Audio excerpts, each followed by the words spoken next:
मज़ीद प्लगइन्स के हवाले से बात करनी है। अभी तक हमने सिर्फ एक से दो प्लगइन जो हैं वो अपने पास यूज़ करके देखे।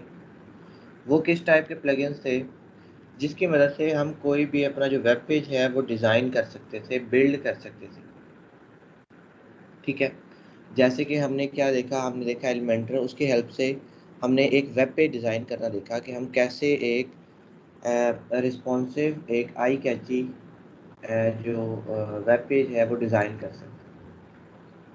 अब हमारे पास प्लगइन्स का बेसिकली मकसद क्या होता है कि हम अपनी वेबसाइट की जो फंक्शनैलिटी है ना उसे इंक्रीज़ कर सकें। कैसे? कि हमारे पास जो एक प्लगइन होता है वो क्या है, वो बेसिकली एक पीस ऑफ कोड है जो कि कोई पार्टिकुलर फंक्शनैलिटी जो है ना हमें प्रोवाइड करता है।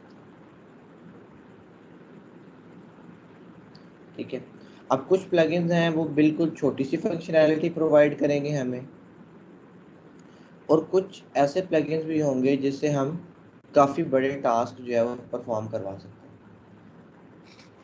ठीक है, अब हमने क्या करना है कि प्लगइन को थीम के साथ कंफ्यूज नहीं कर देना कि थीम क्या चीज़ होती है और प्लगइन क्या चीज़ होती है। ठीक है, प्लगइन क्या करता है, प्लगइन की मदद से हम अपनी पूरी वेबसाइट के अंदर कोई भी छोटी सी फंक्शनैलिटी ऐड करवा सकते हैं, जैसे कि पेज बनाने की फंक्शनैलिटी, सिक्योरिटी की फंक्शनैलिटी, फॉर्म बनाने की फंक्शनैलिटी, स्लाइडर बनाने की फंक्शनैलिटी, जो कि हम छोटी सी चीज़ क्या कर सकते हैं अपने वेब पेज में या अपनी वेबसाइट के अंदर कहीं भी इस्तेमाल कर सकते हैं। ठीक है, अब प्लगइन हम कैसे लगा सकते हैं, जिस भी काम की हमें ज़रूरत होगी हमने उसके हवाले से प्लगइन ढूंढने की कोशिश करनी है। ये चीज़ आपने अपने माइंड में बिठा लेनी है कि अगर आपको कल को कोई क्लाइंट आके कहता है कि भाई मुझे इस तरह का काम चाहिए या मुझे अपनी वेबसाइट में ये चीज़ चाहिए, हमने उस पर्टिकुलर टास्क के लिए गूगल पे जाके कोशिश करनी है कि हम ये ढूंढें कि क्या इस काम के लिए कोई प्लगइन मौजूद है। जैसे क्लाइंट आके कहता है कि उसे फॉर्म चाहिए, वो कहता है मुझे अपने वेब पेज में ना एक फॉर्म लगाना है, तो मैं क्या लिखूंगा कि फॉर्म लगाने के लिए मेरे पास कौन सा प्लगइन होता है। वो मुझे कहता है कि उसने स्लाइडर लगाना है, मैं गूगल पे लिखूंगा कि स्लाइडर लगाने के लिए कौन सा प्लगइन होता है। अगर मुझे उनके नाम नहीं पता तो मैं क्या करूँगा, गूगल से मदद लेके और फिर उन्हें इंटीग्रेट करके आगे डिलीवर कर दूँ। ठीक है, क्योंकि हम कोई भी फंक्शनैलिटी है वो हम यहाँ पे खुद क्रिएट नहीं करते, हमने बने बनाए रिसोर्सेज की तरफ जाना है। जो प्लगइन्स ऑलरेडी बने हुए हैं हमने क्या कर लेना है, हमने उन्हीं रिसोर्सेज की तरफ मूव कर जाना है, चले जाना है। ठीक है, फिर कोई स्पीड ऑप्टिमाइजेशन हमें कहेगा, हम कहेंगे क्या स्पीड ऑप्टिमाइजेशन के लिए कोई प्लगइन है, हमें कोई प्लगइन मिल जाएगी। कोई एसईओ कहेगा, हम लिखेंगे कि क्या एसईओ के लिए कोई प्लगइन होता है, हम वो ढूंढ लेंगे। हमें कोई कहेगा ई कॉमर्स फंक्शनैलिटी करनी है, मैं लिखूंगा कि ई कॉमर्स फंक्शनैलिटी करने के लिए क्या कोई प्लगइन है। इस तरह से जो भी मेरा काम होगा, जिस तरह की भी मेरी फंक्शनैलिटी होगी, मैं कोशिश करूंगा कि मैं गूगल पे जाके लिखूं कि फॉर्म के लिए कौन सा प्लगइन होता है।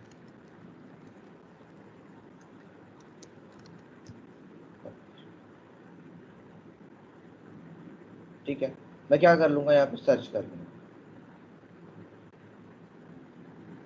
ठीक है, मैं लिखता हूँ सिक्योरिटी के लिए प्लगइन कोई है, मुझे यहाँ पे आ जाएंगे 7 बेस्ट, ये देखिए word fans, all in one, WP security, इनके नाम आ जाएंगे कि अच्छा ये भी है, ये भी है, ये भी है।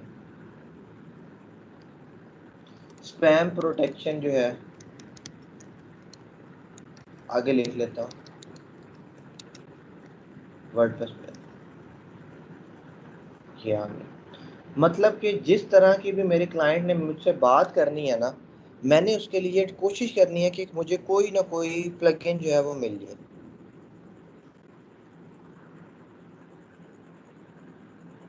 ठीक है, अब ई कॉमर्स फंक्शनैलिटी की बात हो रही थी, अब मुझे नहीं पता बट मुझे ई कॉमर्स का लफ्ज़ तो पता है ना, अब देखिए मैंने ई कॉमर्स लिखा, वो मुझे खुद ही सजेशन देने लगे ई कॉमर्स प्लगइन।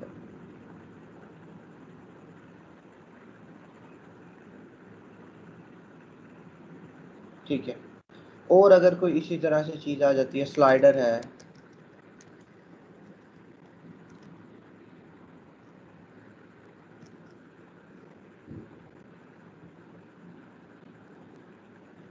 इनके नाम आने लगे। देखिए smart slider 3, master slider, layer slider. ठीक है, यानी कि जो भी मेरा मसला आएगा या जो भी मुझे क्लाइंट रिक्वायरमेंट कहता है, ठीक है, उसके लिए मैं कोशिश करूंगा कि मैं कोई प्लगइन सर्च कर लूँ। वो एक छोटी सी कोई चीज़ होगी, मैं यहाँ से उसका नाम वगैरह देख के और फिर क्या कर लूँगा, उसे अपने वेब पेज के अंदर, अपनी वेबसाइट के अंदर इंक्लूड कर लूँगा। हाँ, वो पेड और फ्री ज़रूर हो सकता है। क्या हो सकता है कि वो चीज़ पेड या फ्री हो सकती है। अगर तो वो फ्री होगी तो मैं प्लगइन में जाके ऐड न्यू पे क्लिक कर दूंगा, यहाँ से सर्च कर लूँगा जो भी मुझे चाहिए, जिसका भी मैंने नाम वहाँ से पता किया था, मैं यहाँ पे आके वो नाम लिखूँगा, जैसे लेयर स्लाइडर देखा था हमने वगैरह। ठीक है, स्मार्ट स्लाइडर,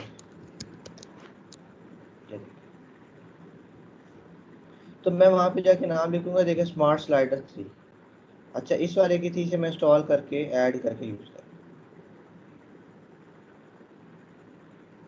ठीक है, और अगर कोई पेड होगा तो फिर मुझे क्या करना पड़ेगा, उसका सेटअप मुझे गूगल से ढूंढना पड़ेगा फ्री में, अगर वो पेड है तो। ठीक है, जैसे मैं कह देता हूँ योस्ट एसईओ। अब योस्ट एसईओ फ्री भी है और पेड भी है।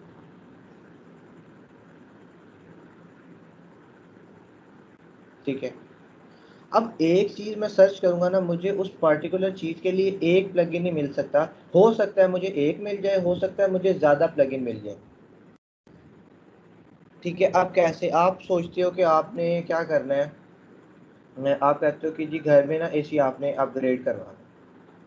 अब आप अगर एसी लेने जाते हो तो आपको एक कंपनी का एसी नहीं मिलता कि बस हायर का एसी मिल रहा है, आपको बेतहाशा कंपनीज के एयर कंडीशनर जो है वो मिल रहे होते हैं। कैसे, हमारे पास आप जाओगे, आपके पास कंपेटिटर्स आ जाएंगे, हायर वाले कह रहे हैं हमारा ले लो, ग्री वाले कह रहे हैं हमारा ले लो, मित्सुबिशी वाले कह रहे हैं हमारा ले लो। ठीक है, इसी तरह जब मैं एसईओ लिखता हूँ, अगर मैं ये तो मैंने योस्ट लिख दिया ना, मैंने लिखता हूँ एसईओ प्लगइन फॉरवर्ड।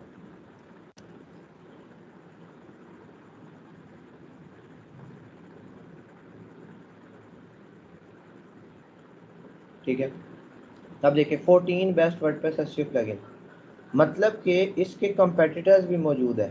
ये देखें, योस्ट है, ऑल इन वन है, ये क्या है, इसके कंपेटिटर्स हैं।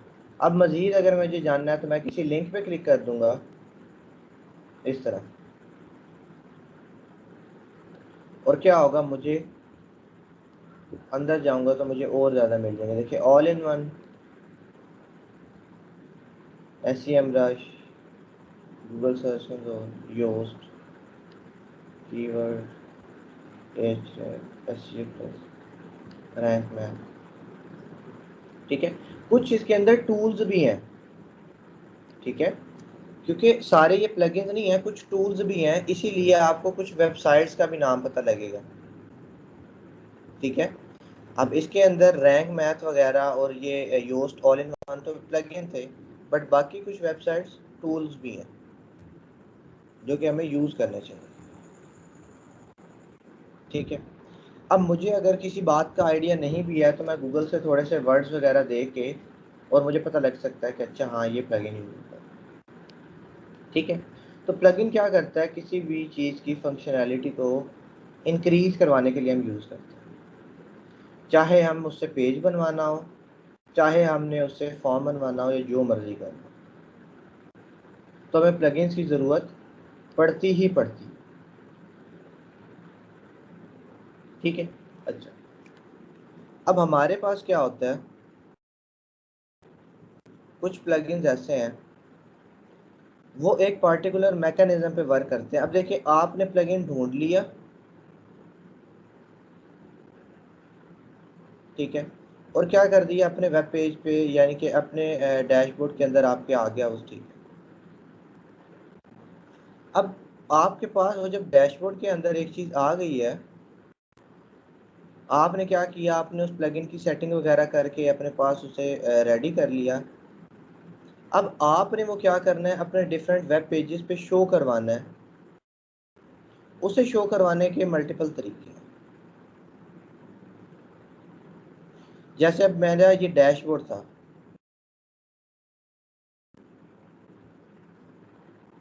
ठीक है, ये मेरा डैशबोर्ड है, ठीक है। अब यहाँ पे मैंने एक फॉर्म आ गया मेरे पास, मैंने यहाँ पे उस फॉर्म को कस्टमाइज किया, रेडी किया, सारा कुछ। अक्सर प्लगइन मुझे एक शॉर्ट कोड दे देंगे। वो शॉर्ट कोड क्या होगा, बेसिकली ऐसे समझ लें कि वेरिएबल होगा। वो कहेंगे ये वेरिएबल जहाँ जहाँ लगाओगे वहाँ वहाँ हमारा ये फॉर्म जो है वो नज़र आने लग जाएगा। ये जो भी चीज़ है, स्लाइडर है या कुछ भी, अब मैंने स्लाइडर यहाँ से एडिट करके अपने हिसाब से रेडी कर लिया, मैंने वो यहाँ पे शो करवाना है। मैं इस पेज पे जाके उसका शॉर्ट कोड डाल दूंगा, शॉर्ट कोड, जो कि बेसिकली क्या है, उसका वेरिएबल कह लें। जैसे ही मैं इसका शॉर्ट कोड डालूंगा तो ये वाला जो भी मेरा प्लगइन था, ये मेरा इस पेज पे ऐसे नज़र आने लग जाएगा। अगर मैंने स्लाइडर बनाया हुआ है तो इस पेज पे मेरा स्लाइडर ऐसे नज़र आने लगेगा। फिर मैं यहाँ से जो जो तब्दीलियाँ करूँगा वो इस पेज पे ऑटोमेटिकली होने लग जाएंगी। क्यों? क्योंकि ये डायनेमिकली क्या होगा, लिंक होगा एक दूसरे से। अक्सर प्लगइन इसी मैकेनिज्म पे काम करते हैं कि आप एक प्लगइन को करते हो, वो प्लगइन आप कस्टमाइज करते हो अपने हिसाब से, उसे रेडी करते हो। उसके बाद हम क्या करते हैं, उसका एक शॉर्ट कोड हमें मिल जाता है। शॉर्ट कोड क्या है, बेसिकली वेरिएबल है। वो मैं यहाँ से शॉर्ट कोड कॉपी करता हूँ और उठा के जिस पेज पे भी शो करवाना है मैं वहाँ पे करवा देता हूँ, ठीक है। जैसे ही मैं उस पेज पे वो चीज़ शो करवाता हूँ तो क्या होता है, वो डायनेमिकली चीज़ वहाँ पे रिप्रेजेंट हो जाती है। एडिट हम यहाँ पे करते रहते हैं, चेंज यहाँ पे करते रहते हैं, और वो चीज़ हमें यहाँ पे अपडेट हुई भी नज़र आ रही होती है या किसी और पेज पे वो नज़र आ रही है। चाहे वो स्लाइडर है, चाहे वो आपके पास फॉर्म है, चाहे भी कोई भी छोटा सा विजेट है। आपने इमेज गैलरी का, अगर आपने इमेज गैलरी लगानी है, आप उसका कोई देख सकते हो वर्डप्रेस पे। आपने टीम शो करवानी है, टेस्टिमोनियल्स शो करवाने हैं, तो उसके लिए भी प्लगइन मौजूद है, टेस्टिमोनियल्स, जो कि टेस्टिमोनियल्स को ज़्यादा अच्छे तरीके से रिप्रेजेंट करवा सकते हैं, ठीक है। यानी कि हर छोटे छोटे टास्क के लिए प्लगइन्स हमारे पास आ रही है, ठीक है। ये देखिए मेरे पास कितने रिजल्ट आ जाते हैं, strong testimonials, easy testimonial. Portfolio के लिए चाहिए, टीम को शो करवाना है, ठीक है, टीम वर्डप्रेस प्लगइन या member team, team member WordPress plugin, आप क्या कर सकते हो, इसे यूज कर सकते हो, ठीक है। अच्छा, अब क्या होगा कि हमारे पास जो भी हम प्लगइन यूज करेंगे वो हमें एक वेरिएबल दे देगा, एक कोड दे देगा, शॉर्ट कोड उसे कहते हैं। वो हम यहाँ से कॉपी करके जिस जहाँ भी प्लेस करेंगे वहाँ पे हमारी वो पार्टिकुलर चीज़ जो है वो रिप्रेजेंट हो जाएगी। फिर हम यहाँ से एडिट करते रहेंगे और यहाँ पे ऑटोमेटिकली अपडेट चीज़ें होती रहेंगी। क्यों? क्योंकि ये डायनामिकली आपस में लिंक होगा,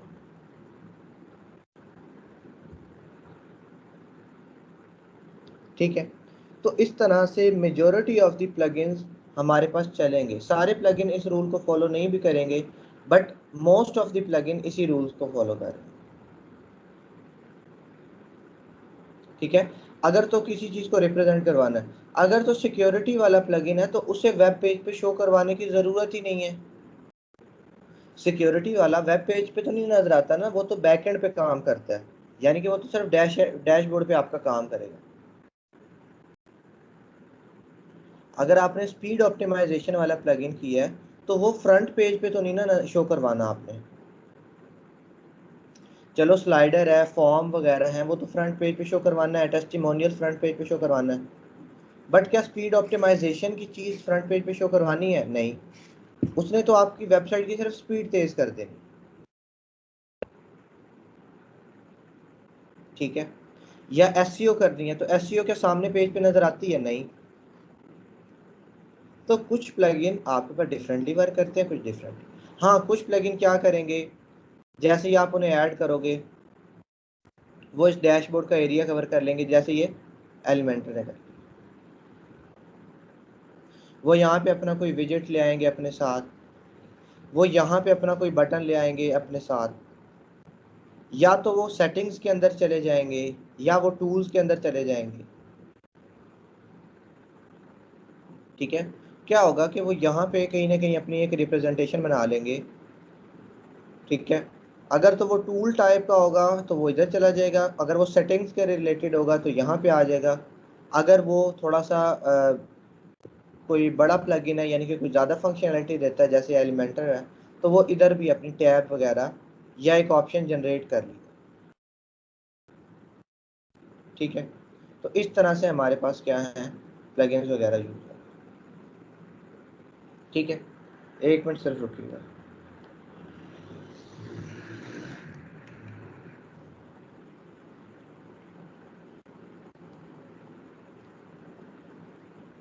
जी स्क्रीन शो हो रही है आप सबको? यस सर हो रही है। जी सर। Yes sir. ठीक है। अच्छा, अब हम बात कर लेते हैं हमारे पास फॉर्म्स बनाने की, कि हम अगर कोई फॉर्म बनाना चाहें तो वर्डप्रेस में कैसे बना सकते हैं, ठीक है। तो यहाँ तक मुझे बताएं कि आपको प्लगइन का बेसिक कॉन्सेप्ट जो है समझ आ गया, क्योंकि आप में से कुछ लोग कह रहे थे कि सर प्लगइन्स को थोड़ा सा रिपीट करें, उनकी हमें इतने अच्छे से अभी समझ जो है वो नहीं आई।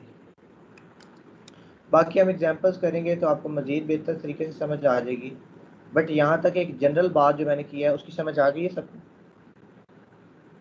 Yes sir. जी सर, आ गई। Yes sir. ठीक है, अच्छा जी। अब देखिए हमारा कुछ दिन गुजरे हैं, तो ये अपडेट्स के टैब के अंदर वो कह रहा है कि एक प्लगइन की अपडेट आई हुई है, एलिमेंटर की, एस्ट्रा की अपडेट आई हुई है। अब ये उन्हीं चीज़ों की अपडेट आएगी जिसे मैं अपडेट कर सकता हूँ यहाँ से क्लिक करके, जो कि मेरे पास या तो फ्री हैं या फिर अगर पेड है तो लाइसेंस्ड है। जैसे मैंने प्रो वाला ढूंढा था तो उसकी अपडेट ऐसे मेरे पास नहीं आएगी, मुझे पता नहीं लगेगा कि इसका कोई न्यू वर्जन आ गया कि नहीं, ठीक है। क्योंकि अगर मैं अपडेट करता हूँ तो मैंने जो उसके कोड में एडिटिंग की हुई है वो ख़त्म हो जाएगी। कैसे? अब कोड में एडिटिंग आप कहोगे कि सर हमने तो नहीं की हुई, हमने नहीं की हुई, बट किसी ना किसी ने उसके कोड के अंदर एडिटिंग करके उसे यानी कि क्रैक किया हुआ है।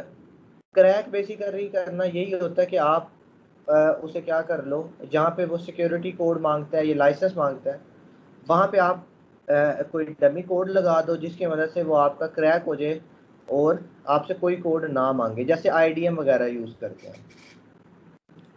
बट क्या होता है कि उससे अपडेट्स वगैरह भी ख़त्म हो गए। उसका सोल्यूशन फिर यही होता है कि आपको बार बार नया ढूंढ के और वो इंटीग्रेट करना, ठीक है। अच्छा, अब हम बात करते हैं फॉर्म्स की। अब मैं आपको फॉर्म्स लिखूंगा ना, ठीक है, फॉर्म्स प्लगइन वर्ड,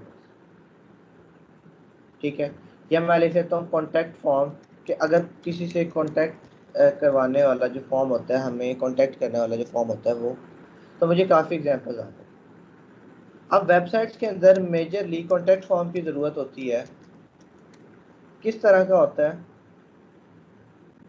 अगर मैं बीइंग गुरु पे ले जाऊँ आपको,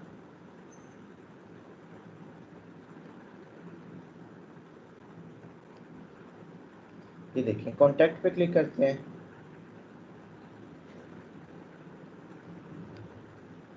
अब फॉर्म्स की डिफरेंट टाइप्स होती हैं।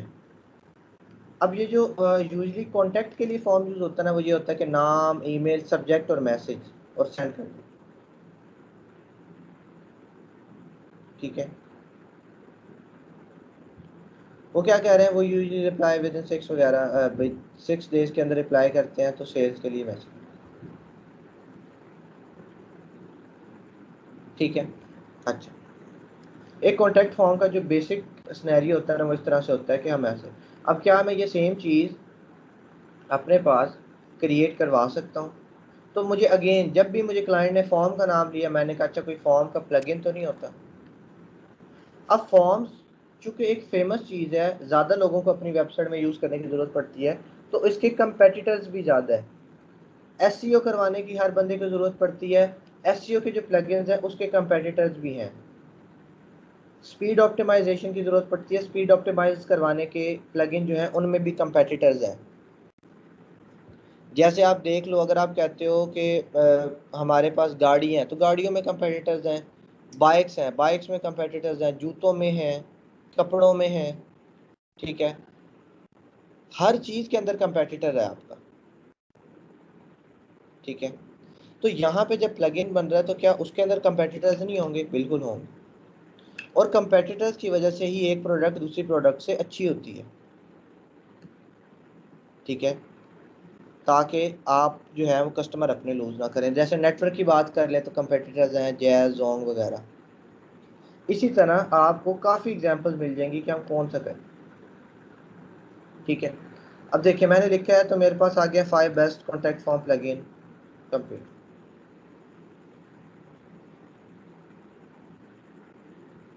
अब देखें WP फॉर्म्स, अब इसने कहा है सबसे पहले नंबर पे WP फॉर्म्स है।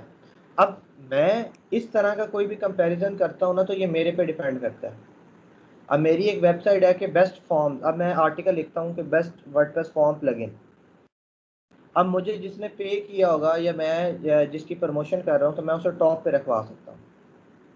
तो ये सारे रिव्यूज सच्चे भी नहीं होते, बस ये है कि हमें आइडिया मिल जाता है कि ये प्लगइन मौजूद है। अब WP फॉर्म्स को इन्होंने टॉप पे इसलिए रखा है क्योंकि वो इसी कंपनी की प्रोडक्ट है, WP बिगिनर की, यानी कि इसी कंपनी की प्रोडक्ट है WP फॉर्म्स, ठीक है। अब इन्होंने ये अपनी एक्सप्लेनेशन दी है, बट नो डाउट ये प्लगइन अच्छा भी है कि WP फॉर्म्स वगैरह के लिए, यानी कि फॉर्म बनाने के लिए, ठीक है। काफ़ी ज़्यादा है, निंजा फॉर्म है, कॉन्टैक्ट फॉर्म 7 है वगैरह। बट अगर मैं सिंपल रिकमेंडेशन देखूँ तो यहाँ पे कॉन्टैक्ट फॉर्म 7 आया है पहले, WP फॉर्म्स वगैरह नहीं है। ये तो चलो किसी का आर्टिकल था ना, किसी वेबसाइट का। कॉन्टैक्ट फॉर्म 7 है। इस तरह से मैं अगर मज़ीद ओपन करता हूँ, देखें उसके बाद WP फॉर्म्स वगैरह भी है, तो मेरे पास काफ़ी प्लगइन आ जाएंगी।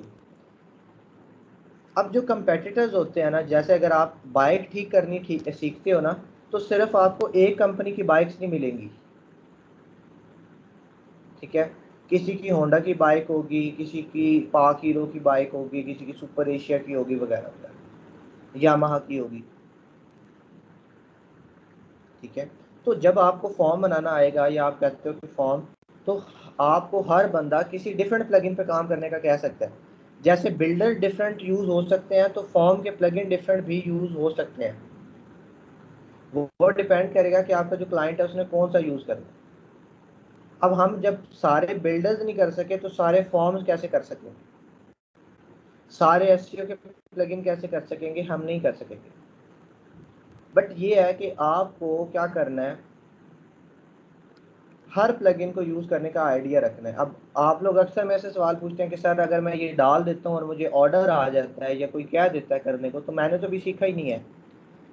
तो आप ऐसा समझ लो कि आप 60 to 70% काम करना सीखोगे ही नहीं, बट वही काम कि आपने सर्विसेज दे रहे हो।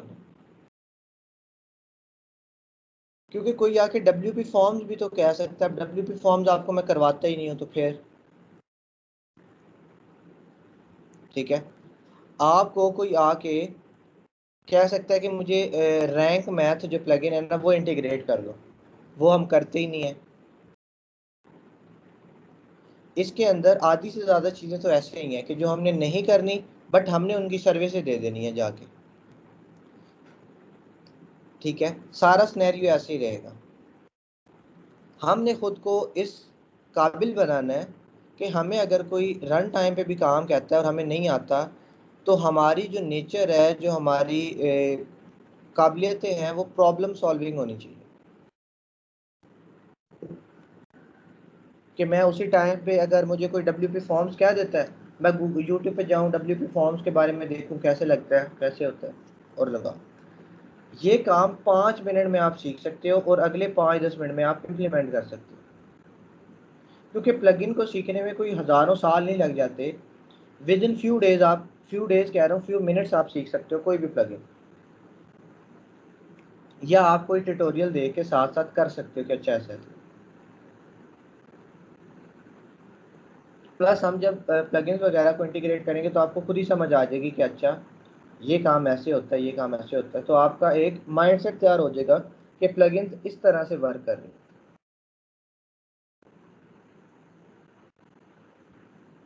ठीक है। अच्छा, अब मैं कॉन्टैक्ट फॉर्म की बात कर रहा था, तो उसके हवाले से जो कॉन्टैक्ट फॉर्म 7 है ना, वो काफ़ी पॉपुलर होता है। अगर मैं प्लगइन पे आ जाता हूँ, ऐड न्यू पे क्लिक करता हूँ, मैं यहाँ पे लिख लेता हूँ कॉन्टैक्ट फॉर्म 7।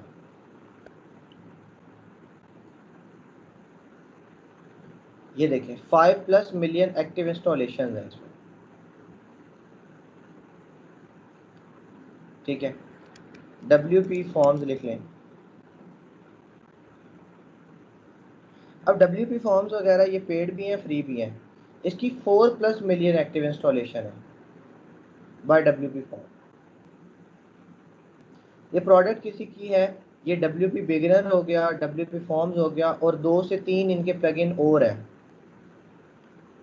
ये बड़ा सक्सेसफुल ब्लॉग भी रन करते हैं, ये वाला WP बिगिनर वाला, और क्या करते हैं साथ साथ इनके 2 से 3 प्लगइन्स भी हैं जो कि इन्होंने डाले। ठीक है, अब ये देखिए निंजा फॉर्म्स है, ये भी 1 मिलियन प्लस है, मतलब कुछ लोग तो इसे यूज़ करेंगे ना, WP फॉर्म्स को भी तो कुछ लोग यूज़ करेंगे। और contact form 7 5+ million active installation. अब हर बंदे की चॉइस होगी। ठीक है, अब मैं क्या कर लेता हूँ, कॉन्टैक्ट फॉर्म 7 को अपने पास इंस्टॉल कर लेता हूँ। ठीक है, क्यों? क्योंकि ये कंपैरेटिवली लाइट वेट भी है। अब मुझे जिस चीज़ की ज़रूरत होगी मैं उसे ऐड करूँगा। ये देखिए मेरे पास यहाँ पे कॉन्टैक्ट के नाम से एक फील्ड जनरेट हो गई है जो पहले नहीं थी। अब मेरा मकसद क्या है कि मैं इस तरह का एक फॉर्म बनाऊं और उससे समझूं कि कैसे बनाते हैं। ठीक है, अच्छा, अब ये देखिए ये कॉन्टैक्ट फॉर्म 7 है मेरे पास, सिंपल एंड फ्लेक्सिबल, मैं इसके अंदर चीज़ें ऐड कर सकता हूँ। अब देखें एक प्लगइन के अंदर 2 से 3 ऑप्शंस हैं बस, तो इसे समझने में कौन सा मुझे हज़ारों साल लग जाएंगे, थोड़े टाइम के अंदर मुझे नहीं भी आता तो मैं समझ जाऊँगा। इसके ऊपर आ जाते हैं कॉन्टैक्ट फॉर्म। तो देखिए एक फॉर्म उसने बना के दिया हुआ है, उसका शॉर्ट कोड गिवन है, एडमिन वगैरह। बस मैं नया फॉर्म बना सकता हूँ, मैं उसके अंदर इंटीग्रेशन वगैरह करवा सकता हूँ, रीकैप्चा की, बाकी मार्केटिंग की चीज़ों की मैं क्या करवा सकता हूँ, उसके अंदर इंटीग्रेशन जो है वो करवा सकता हूँ।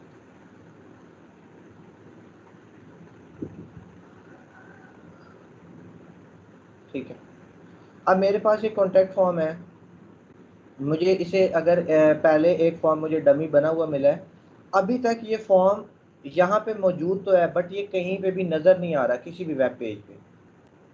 क्यों? क्योंकि मैंने उसे बताया ही नहीं है कि तुमने इस पेज पे नज़र आना है, ये इस पेज पे नज़र आना है। बना हुआ है फॉर्म, जैसे मेन्यू या कोई पेज बना हुआ होता है, जब तक मैं उसे नेविगेशन में शो नहीं करवाता किसी को पता ही नहीं लगता। इसी तरह ये फॉर्म बना हुआ ज़रूर है बट किसी को नज़र नहीं आ रहा। क्यों? क्योंकि कहीं नज़र नहीं, अभी रिप्रेजेंट ही नहीं करवाया मैंने। अगर मैं इसे एडिट कर लूँ कि चलो ये जो फॉर्म बना हुआ है इसे एडिट कर लूँ, मैं इसका नाम चेंज कर देता हूँ, जैसे माई फॉर्म।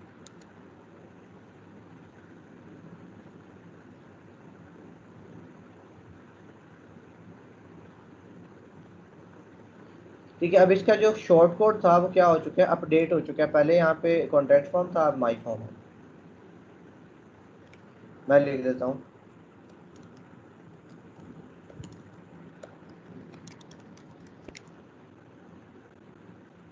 ये देखिएगा यहाँ पे इसका शॉर्ट कोड साथ ही क्या हो जाएगा अपडेट हो जाएगा। वो कहता है copy this short code and paste it into your page post and text विजेट कंटेंट। कैसे कॉपी करो कहीं पे पेस्ट करो तो ये क्या हो जाएगा, रिप्रेजेंट करवा देगा। ठीक है, अब इसे एडिट करने के यहाँ पे थोड़ा सा कोड टाइप चीज आ जाती है। कुछ प्लगइन्स आपको ड्रैग एंड ड्रॉप से एडिटिंग कहेंगे, कुछ कहेंगे ऐसे कोड की मदद से। अब मुझे पता है कि फॉर्म्स के अंदर लेबल होते हैं, बट इन्होंने ये जो कोड फॉर्म भी रखवाई है ये ह्यूमन रीडेबल फॉर्म में है। देखिए label, your name, your email, your subject. अभी मैं इसके अंदर कुछ चेंजिंग नहीं करता, मैं क्या करता हूँ, इसका ये शॉर्ट कोड है, ये कॉपी करता हूँ, सेव, मेक श्योर करें कि आपने की हुई है हर चीज। ठीक है, मैं इसे कॉपी करता हूँ, मैं एक पेज बनाता हूँ नया।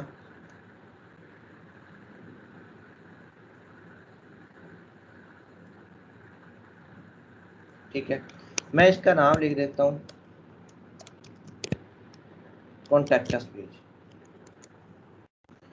यहाँ पे आने के बाद मैं किसी भी, मेरे पास जो भी टेक्स्ट फील्ड होगी ना, पैराग्राफ होगी, उसके अंदर अगर मैं अपना शॉर्ट कोड पेस्ट कर देता हूँ तो वो एज अ वेरिएबल ही वर्क करेगा। जैसे ये अब एक पैराग्राफ है ये वाला, यहाँ पे मैं अपना शॉर्ट कोड ऐसे ही पेस्ट कर देता हूँ, तो ये देखिए जैसे ही मैंने शॉर्ट कोड पेस्ट किया उसने कहा कि आप कॉन्टैक्ट फॉर्म यूज कर रहे हो। ये देखिए माई कॉन्टैक्ट फॉर्म।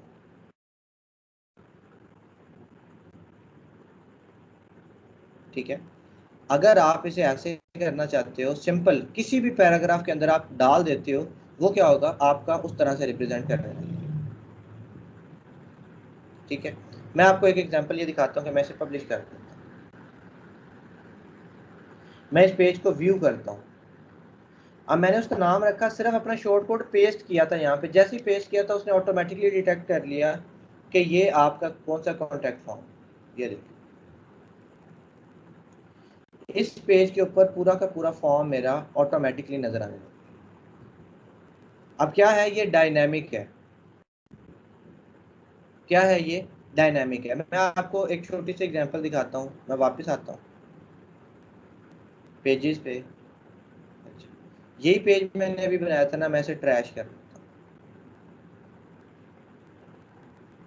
ठीक है, एक नया पेज बनाए। अभी मैं कॉन्टैक्ट वाला जो पेज था वो मैंने डिलीट कर दिया था, मैं दोबारा कॉन्टैक्ट का पेज बनाता हूँ। अभी मैं इसके अंदर यहाँ पे कुछ भी नहीं डालता। आप कहते हैं सर हम तो एलिमेंटर से काम कर रहे हैं, तो ठीक है कोई इशू नहीं है। इसे खाली करके अभी कुछ भी नहीं डाला, मैंने पब्लिश कर दिया, मैंने कहा एडिट विद एलिमेंट।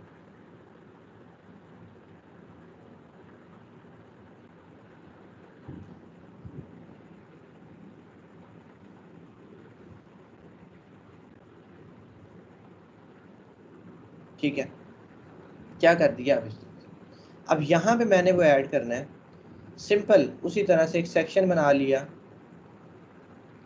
यहाँ पे सिंपल टेक्स्ट एडिटर होता है ना, टेक्स्ट एडिटर डाला। ठीक है, यहाँ पे इसकी जगह आपने शॉर्ट कोड डाल दिया। कोई भी पैराग्राफ टेक्स्ट एडिटर जो भी होता है, अगर आप उसमें शॉर्ट कोड डाल देते हो तो वो क्या कैसे वर्क करने लग जाता है, वो वर्क करने लग जाता है एज अ जो भी उस पर्टिकुलर विजेट का नाम। अगर मैं इसे व्यू करता हूँ, ये देखिए अब वही पेज था, मुझे शॉर्ट कोड मैंने यहाँ पे डाला, प्रीव्यू मैंने किया, बल्कि ये एलिमेंट था। तो वेब पेज पे बाकी सबको ये देखें, कॉन्टैक्ट अस जो पेज है ये कैसा नज़र आ रहा है, फॉर्म। ये किसकी मदद से मैंने डाला है, एलिमेंटर की मदद से। ठीक है, अब ये देखें थोड़ी देर के बाद ये चीज़ें यहाँ पे भी अपडेट हो जाएंगी कि आपने एक फॉर्म डाला। हालांकि जब मैं इसे एडिट करने लगूंगा तो वो मुझे क्या कहेगा कि एक टेक्स्ट एडिटर है जिसके अंदर कोई शॉर्ट कोड पड़ा हुआ है, बट ये चीज़ डायनेमिकली यहाँ पे आ गई। अक्सर बिल्डर्स के अंदर शॉर्ट कोड डालने का एक प्रॉपर विजेट होता है कि आप उससे शॉर्ट कोड को यूज़ कर लो, बट अगर आपको शॉर्ट कोड का विजेट नहीं मिल रहा तो आप अगर पैराग्राफ लेके उसमें भी डाल देते हो तो शॉर्ट कोड वर्क करने लग जाता है। जैसे मैंने पैराग्राफ में डाला, वर्क कर गया। मैंने टेक्स्ट वो जो हमने सिंपल फील्ड होती है उसमें डाला वर्क, ठीक है, क्योंकि वो कोड होता है और डायनामिकली चीज़ें जो है वो गेट कर, ठीक है। अच्छा, अब आपको इसके नीचे कुछ और ऐड करना है, आप 2 एरियाज बना सकते हो। यहाँ पे अगर एक शॉर्ट कोड है, मैं यहाँ पे लगा, वो कहते हैं शॉर्ट कोड यहाँ पे एंटर करो। शॉर्ट कोड के थ्रू भी आती है चीज़, सिंपल टेक्स्ट एडिटर के थ्रू भी आती है, पैराग्राफ, जिधर भी जिस एरिया पे भी डालना है उस पर डाला। और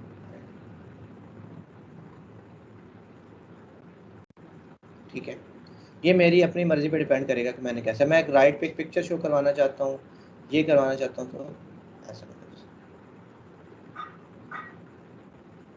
ये क्या होगा, टोटली किस पे डिपेंड करेगा, हम पे। अपडेट, ठीक है। अब देखते हैं ये चीज़ यहाँ पे मैंने डायनामिकली जो है वो लिंक करवा दी है। मैं इस पेज को ऐसे थोड़ा सा आगे ले जाता हूँ, इसे यहाँ पे, ये हमारा कॉन्टेक्टस पेज है जिसके ऊपर ये चीज़ पड़ी हुई है, ठीक है। मैं क्या करता हूँ, मैं वापस आ जाता हूँ अपने माई कॉन्टैक्ट फॉर्म, यहाँ पे आके मैं ये सब्जेक्ट जो है इसे डिलीट कर देता हूँ, ठीक है, सेव करता हूँ। यहाँ पे वापस जाके अपने इस कॉन्टेक्टस पेज को अगर मैं रिफ्रेश करूंगा तो ये सब्जेक्ट यहाँ से डिलीट हो जाएगा या नहीं? सर हो जाएगा डिलीट। सर होना चाहिए सर। बिल्कुल हो जाएगा। अब मैं रिफ्रेश करता हूँ, देखिए यहाँ से गायब हो गया, क्यों? क्योंकि वो चीज़ डायनेमिकली लिंक हुई हुई थी। अब एडिटिंग मैंने यहाँ पे करनी है और चेंजेस मुझे अपने मेन पेज पे मिलती रहेंगी। देखिए नेम, ईमेल और सब्जेक्ट जो है वो गायब हो चुका है, क्यों? क्योंकि ये चीज़ें डायनेमिकली आपस में क्या थी, कनेक्टेड थी, इसीलिए इस तरह से होता है। अब जो चीज़ तो वेब पेज पे रिप्रेजेंट करवानी है, अक्सर विजिट यही रूल पे काम करेंगे कि आप उस प्लगइन के जो आपके पास कस्टमाइजेशन एरिया कह लें से, या डैशबोर्ड एरिया कह लें, वहाँ पे आप उसे सेटिंग करेंगे और वो नज़र आने लगेगा। अब सिक्योरिटी वाले को कभी आपने स्क्रीन पे शो नहीं करवाना, उसका काम यही होगा कि वो इधर ही डैशबोर्ड के अंदर ही काम करे। स्पीड ऑप्टिमाइजेशन वाले का भी यही काम होगा, एसईओ वाले का भी यही काम होगा। तो एसईओ वाला जो प्लगइन है वो आपको पेज के ऊपर तो ऐड, यानी कि वो चीज़ें अपने ऑप्शन शो करवाएगा इस एरिया में, बट वो जो विजिटर है ना उसको नज़र नहीं आएगा, ठीक है। क्योंकि किसी भी चीज़ की जो एसईओ होती है, अब मैंने लिखा था तो ये आर्टिकल मेरे पास सबसे टॉप पे आया, हालांकि wordpress.org इससे भी बड़ी वेबसाइट है, बट उससे भी ज़्यादा टॉप पे ये है। मतलब कि ये बहुत बड़ी एक अथॉरिटी डोमेन है और इसने बहुत अच्छी एसईओ की हुई है, WP बिगिनर्स, ठीक है। इनकी वेबसाइट हालांकि इतनी बड़ी वेबसाइट है, बट अगर मैं इसकी लोडिंग स्पीड की बात करता हूँ तो वो काफ़ी अच्छी है, क्यों? क्योंकि इन्होंने ये चीज़ें अपने हिसाब से मैनेज की हुई है, ठीक है। अच्छा, मैं इसे फिलहाल करूँ। अब हम इस फॉर्म के ऑप्शंस की बात कर सकते हैं। देखिए हम काफ़ी ज़्यादा ऑप्शन जो है इससे क्रिएट कर सकते हैं,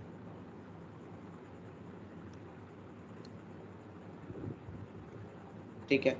टेक्स्ट ऐड करना है सिंपल। अब यहाँ पे एक फील्ड है नेम के हवाले से। नेम क्या चीज़ होती है?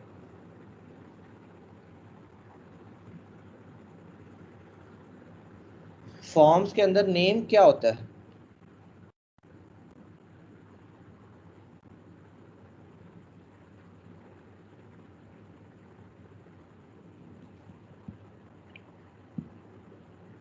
सर वो फील्ड जिसमें हमारा डाटा जा रहा होता है। जी, वो हमारे पास वो पार्टिकुलर वेरिएबल। अब देखिए मैंने आपको उस टाइम बताया था, वार्निंग दी थी कि जब मैं वर्डप्रेस पे या पीएचपी पे जाके इस चीज़ की बात करूंगा ना तो आप में से आप सारे खामोश हो जाएंगे। अब सिवाय एक दो स्टूडेंट के किसी को पता ही नहीं नेम होता क्या था, क्योंकि वो तो HTML में पढ़ा था ना। अब वो बस HTML का कॉन्सेप्ट था, खत्म। नेम क्या होता है? जिस वेरिएबल के ऊपर वैल्यू स्टोर होती है, जो उसका कंटेनर होता है। इस नेम की हम कुछ भी रख सकते थे, मैंने आपको बताया था, मैंने रख के भी दिखाया था। वहां पे डिफरेंट तरीके से सर्च करते हैं, यहाँ पे डिफरेंट तरीके से। ठीक है, अब देखिए मैं इसे क्रॉस कर दिया, मैं दोबारा जैसे ही मैं इसे क्रिएट करना शुरू करता हूँ, ये नीचे एक टैग बनता रहता है, मैं कहता हूँ रिक्वायर्ड, उसके साथ स्टैटिस आ जाता है। डिफॉल्ट वैल्यू को ऐड करनी है, मैं कहता हूँ नहीं। Use this field as placeholder, placeholder add करने के लिए जो ये फील्ड है as a placeholder use करना है। ऑथर नेम की जरूरत है, कोई आईडी लगानी है, कोई क्लास लगानी है, मैं कहता हूँ इतना करने से मेरे पास एक फील्ड जनरेट हो जाएगी इधर। उसके साथ मैं अपना लेबल यूज कर सकता हूँ, जो भी मेरा चाहिए।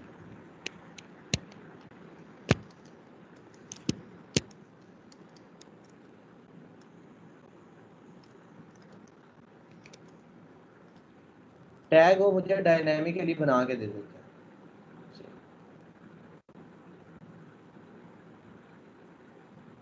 ठीक है, मैंने ये चीज़ यहाँ पे ऐड किया, मैं यहाँ पे रिफ्रेश करूँगा तो मुझे ये चीज़ कहाँ पे नज़र आनी चाहिए, यहाँ।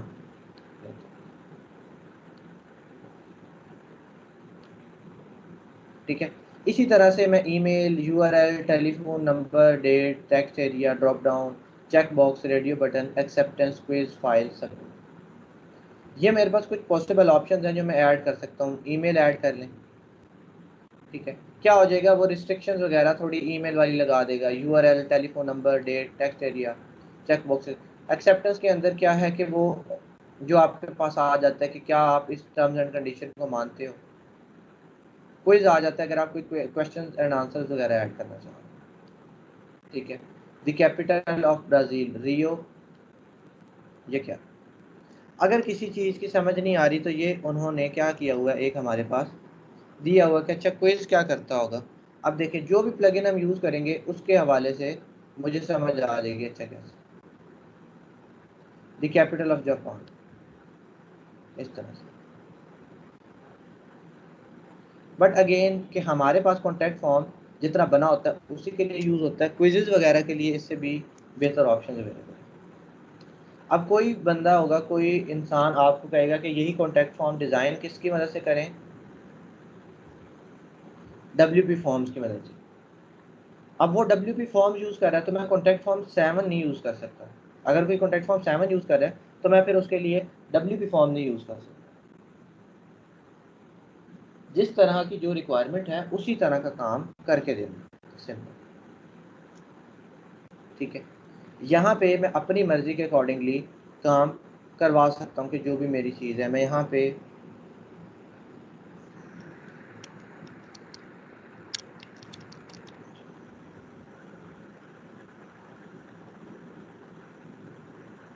ऐसे। अगर आप एक से ज़्यादा फॉर्म बनाना चाहते हैं, आप कहते हैं कि अच्छा ये तो एक पेज पे यूज़ हो गया, अगर एक नया फॉर्म बनाना है तो आप ऐड न्यू पे क्लिक करोगे और आप क्या कर सकते हैं, एक नया फॉर्म। चूँकि कॉन्टैक्ट फॉर्म के लिए मेजरली इस्तेमाल होता है इसीलिए वो डमी एक आपको बना के देता है कि अच्छा ये मैं लिख देता हूँ कॉन्टैक्ट फॉर्म।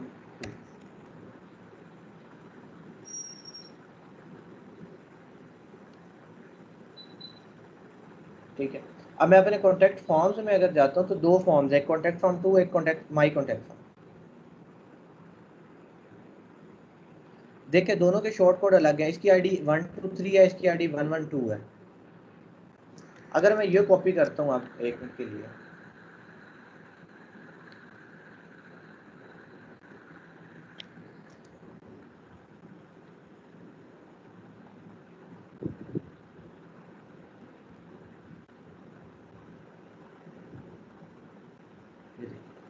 कॉन्टैक्ट फॉर्म 2 की वजह से अब वही बात, खैर फिलहाल दोनों सेम ही फॉर्म थे तो हमें सेम ही नज़र आ रहे हैं, बट मैंने क्या कर दिया, कॉन्टैक्ट फॉर्म 2 को यूज़ कर दिया। ठीक है, अच्छा मैं क्या करता हूँ, मैं इसे एडिट कर लेता हूँ कॉन्टैक्ट फॉर्म 2 को।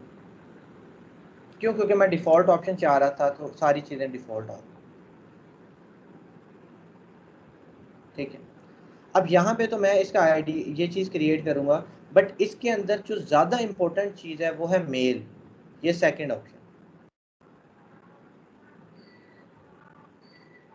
कि मेल हमारे पास कैसे सेंड होगी, कैसे वर्क करेगी। अब देखें, अगर कोई पर्सन मेरी वेबसाइट पे आता है, कॉन्टैक्ट अस फॉर्म फिल करता है, तो मुझे पता भी तो लगना चाहिए कि किसी ने मेरी वेबसाइट पे आके एक फॉर्म फिल किया। वो चीज़ मैं कैसे क्रिएट करवाऊंगा या ऐड करवाऊंगा, वो चीज़ मैं ऐड करवाऊंगा अपनी मेल की सेटिंग करवा के। अब ये जो मेल है ना, लोकल होस्ट मेल सेंड नहीं करेगा, तो अगर आप इसे, मैं आपको करके दिखा भी देता हूँ, तो आप इसकी प्रैक्टिस नहीं कर सकोगे। हाँ, आपको सेटिंग्स का पता होना चाहिए, बट मेल सेंड नहीं होगी लोकल होस्ट से। ठीक है, क्योंकि मेरी तो लाइव होस्टिंग है, तो मेरी तो वो मेल सेंड करवा के भी दिखा देगा कि ये सेंड होगी। ठीक है, अब ये कॉन्सेप्ट है, ये समझने वाला है कि आखिर टू के अंदर क्या आता है, फ्रॉम के अंदर, सब्जेक्ट के अंदर एडिशनल हेडर्स वगैरह वगैरह। अब ये मेल है कि जैसे ही कोई पर्सन सबमिट पे क्लिक करता है, तो क्या होनी चाहिए, किसकी तरफ से मेल जानी चाहिए, किसको मेल जानी चाहिए, किसकी तरफ से मेल जानी चाहिए, सब्जेक्ट में क्या होना चाहिए, मैसेज बॉडी वगैरह वगैरह। याद रहे, यहाँ पे सारी चीज़ें डायनामिक यूज़ हुई हुई हैं, ऐसा समझ लें कि वेरिएबल यूज़ हुए हैं। ठीक है, एक मिनट सर रुकें।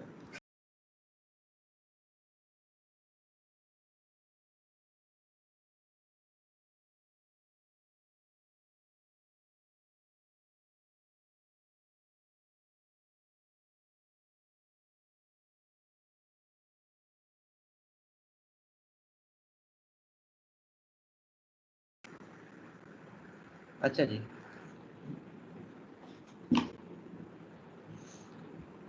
क्या मैं कह रहा था कि ऐसा समझें कि सारे वेरिएबल्स हैं। कैसे, ये देखें, योर नेम, योर ईमेल, ये वेरिएबल कैसे हैं कि जो उन्होंने वहाँ से वैल्यू गेट करनी है ना, उन्होंने वो किसी वेरिएबल में स्टोर करवा देनी है। जो ईमेल किसी ने पुट की है, जैसे मैं यहाँ पे जाता हूँ कॉन्टैक्ट फॉर्म पे, मैं यहाँ पे लिख लेता हूँ सपोज हमज़ा। अब ये हमज़ा उन्होंने यहाँ से गेट करना है और किसी वेरिएबल में रखवा देना है। मैं लिखता हूँ हमज़ा@gmail.com, ये यहाँ से गेट करना है किसी वेरिएबल में।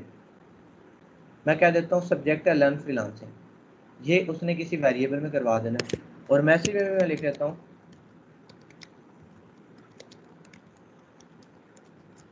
ये मैसेज उसने यहाँ से गेट करना है और किसी वेरिएबल में स्टोर करना है। ठीक है, अब वो वेरिएबल्स के नाम क्या हैं, ये देखिए, योर नेम, योर ईमेल, यहाँ से भी मुझे पता लग रहे हैं, प्लस मुझे ये भी बता रहा है in the following field you can use this mail tags. Mail tag कह लें, वेरिएबल कह लें, बात एक ही है कि your name, your email, your subject और योर मैसेज। ठीक है, अच्छा, अब अक्सर लोग जो कंफ्यूज होते हैं वो यहाँ पे होते हैं कि सर टू में क्या आएगा और फ्रॉम में क्या आएगा। टू के अंदर क्या आएगा कि आपकी ये जो मेल है ना, ये किसे जानी चाहिए, यानी कि अगर कोई बंदा आता है, फॉर्म फिल करता है, सबमिट पे क्लिक करता है, तो मेल किसे जानी चाहिए। तो उसने लगाया हुआ है एक टैग, साइट एडमिन ईमेल, यानी कि जो साइट की एडमिन की ईमेल यहाँ पे लिखी हुई होगी ना मैंने, उसे एक मेल चली जानी चाहिए। अगर मैं इसे यहाँ पे रिप्लेस करना चाहता हूँ, तो मैं इसे रिप्लेस करके अपनी मेल भी डाल सकता हूँ।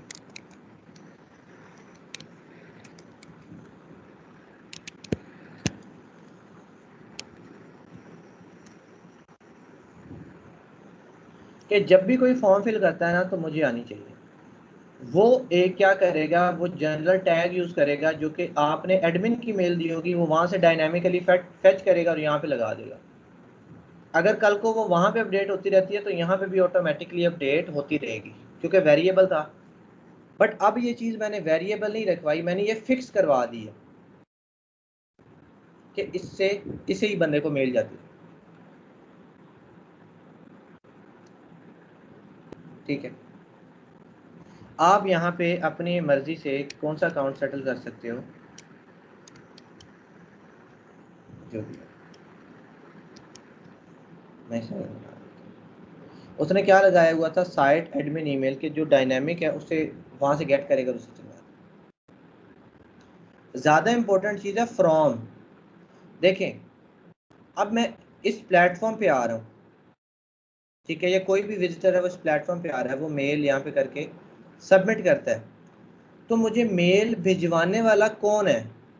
क्या वो बंदा है जिसने मेरी वेबसाइट पे आके फॉर्म फिल किया है, या मेरी वेबसाइट है जो मेल भिजवा रही है? Sir website. जी बाकी सब क्या कहते हैं? जी उम्मे कुलसूम, आमना आफ्ताब। Sir website.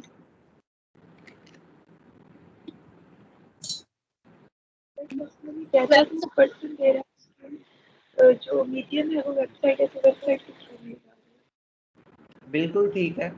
अब यहाँ पे अक्सर लोग कंफ्यूज हो जाते हैं, वो समझते हैं कि आखिर जो बंदे ने आके फॉर्म फिल किया है ना, तो फ्रॉम वो बंदा है जो भिजवाने वाला है, क्योंकि उस बंदे ने क्लिक किया था तो बंदा, बट वो जो मीडियम है जो मेल सेंड करवा रहा है वो आपका कौन है? वो आपकी वेबसाइट है। यानी कि जब भी कोई आपके वेबसाइट पे आके फॉर्म फिल करेगा तो आप तक रिस्पांस किसने पहुंचाया? आपकी वेबसाइट ने। यानी कि मेल भिजवाने वाला कौन है? आपकी वेबसाइट। यहाँ पे लोग कंफ्यूज हो जाते हैं, वो दो चीज़ों में कंफ्यूजन करते हैं। वो कहते हैं कि या तो वेबसाइट या फिर भेजने वाला बंदा। वो कंसिडर कर लेते हैं कि जो बंदा आया, जिसने फॉर्म फिल किया, जो विजिटर आया, उसने मेल भिजवाई है। बट मेल भिजवा कौन रहा है? हमारी वेबसाइट मेल भिजवा रही है। और किसे पहुंचवा रहा है? वहां पे आप साइट एडमिन ईमेल कुछ भी लिख सकते हैं। यहाँ पे आके एक रिस्ट्रिक्शन आ जाती है, यहाँ पे तो मैं कुछ भी लिखूंगा एरर नहीं आएगा। यहाँ पे अगर मैं आके इस चीज को देखें, मैं यहाँ से इसे कट करता हूँ, लीव करता हूँ, वो कहता है कि आपने इसे यूज नहीं किया। मैं कहता हूँ ठीक है, ये लिख देता हूँ। ये देखें वो एरर क्या देता है, sender email address does not belong to site domain, कि जो एड्रेस है वो साइट की डोमेन उसके अंदर लाजमी होनी चाहिए। देखें मैं यहाँ पे जीमेल नहीं लिखवा सकता, क्यों? क्योंकि मेरा जो मेल भिजवाने वाला प्लेटफॉर्म है ना, वो जीमेल नहीं है, वो मेरी वेबसाइट है। ऐसे अगर मैं लिखूंगा तो मैं जीमेल का प्लेटफॉर्म कह रहा हूँ कि भाई जीमेल यूज करो, जो कि मैं ऐसे कर ही नहीं सकता। क्या मैं याहू को यूज करते करते जीमेल से मेल भिजवा सकता हूँ? नहीं भिजवा सकता। याहू को यूज करते करते याहू से मेल भिजवा सकता हूँ, बट जीमेल से नहीं भिजवा सकता। इसी तरह जब मैं वेबसाइट यूज कर रहा हूँ तो यहाँ पे मैंने फ्रॉम के अंदर वही बात लिखनी है जिसके अंदर, ये देखें बिल्ड इनोवेटिव आ गया। अब देखिए ये एरर गायब हो गया। अक्सर आपने यहाँ पे देखा होगा वो लिखा होता है no reply at website.com, contact at beinguru.com। ठीक है, इस तरह की आपने बिजनेस ईमेल एड्रेसेस देखे होंगे, उन्हें कहते हैं बिजनेस ईमेल एड्रेस। आपको अक्सर मेल आती है कि contact@fiverr.com, नो रिप्लाई @fbr.com। ठीक है, इस तरह से आती है। वो क्या होते हैं? वो उन्होंने सेटल करवाए हुए होते हैं। नो रिप्लाई इसलिए लिखा होता है कि इसका रिप्लाई ना करें, क्योंकि वो मेल सिर्फ उन्होंने सेंडिंग के लिए रखी होती है, जिससे वो भेज रहे होते हैं, बस वार्निंग्स दे रहे होते हैं। वो कहते हैं इसका रिप्लाई ना करें। अगर आपने अपनी कोई क्यूरी है तो वो contact@fiverr पे लिखें, नो रिप्लाई पे ना भेजें, क्योंकि नो रिप्लाई वाली मेल हम नहीं पढ़ते। हम कौन सी वाली पढ़ते हैं? कॉन्टैक्ट वाली। तो यहाँ पे लिखोगे तो हम आपकी क्यूरी का जवाब देंगे। ठीक है, तो ये चीज़ आपने मेक श्योर करनी है कि जो भी होगा यहाँ पे कॉन्टैक्ट लिख लें, नो रिप्लाई लिख लें, उससे फ़र्क नहीं पड़ रहा। साइट का टाइटल यहाँ पे लिख लें। आपने अगर ये भी नहीं लिखना तो इससे भी फ़र्क नहीं पड़ रहा। फ़र्क किससे पड़ रहा है? इससे। उसके अंदर आपकी साइट का टाइटल जो है, डोमेन जो है वो आनी चाहिए, क्योंकि भिजवाने वाला कौन है? आपकी डोमेन। तो ईमेल एड्रेस भी किसका होना चाहिए? आपकी डोमेन का। अब ये डोमेन्स वगैरह आप सॉरी ये ईमेल एड्रेसेस आप क्रिएट कैसे करोगे? ये आपको सी पैनल की मदद से क्रिएट करवाने पड़ेंगे, ठीक है। क्योंकि सी पैनल जो है, जो हमारी होस्टिंग है, वो सिर्फ और सिर्फ स्पेस नहीं है, वहां पे मेल सर्वर्स भी मौजूद है, ठीक है। हमारे पास जो हमारी होस्टिंग है वो सिर्फ और सिर्फ होस्टिंग एक जगह नहीं है, खाली टुकड़ा नहीं है, उसके ऊपर क्या है, उसके ऊपर डेटाबेस भी मौजूद है, मेल सर्वर्स भी मौजूद है, और बाकी मैनेजमेंट के टूल्स जो हैं वो भी वहाँ पे अवेलेबल है,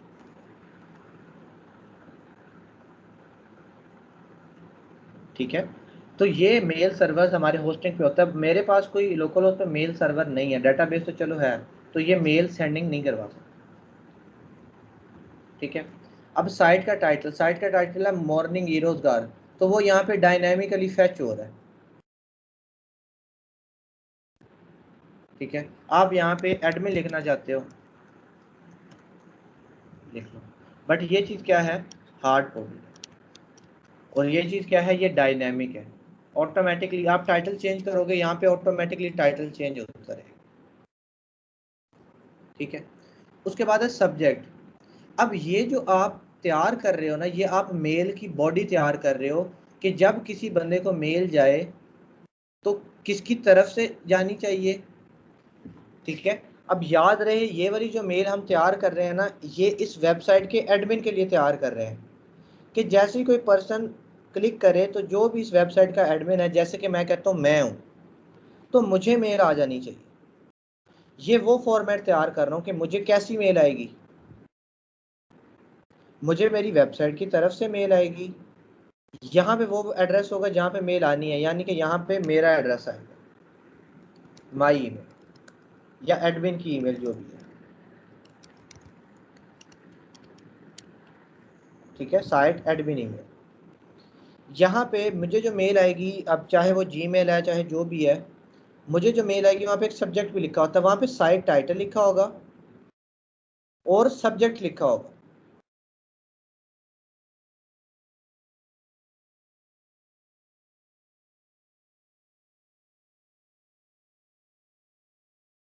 अच्छा जी। मेरे पास क्या होगा कि मेरे पास मेरी साइट का टाइटल और सब्जेक्ट। अब ये सब्जेक्ट क्या चीज़ है, यहाँ पे क्या लिखा होगा जब मुझे मेल आएगी तो,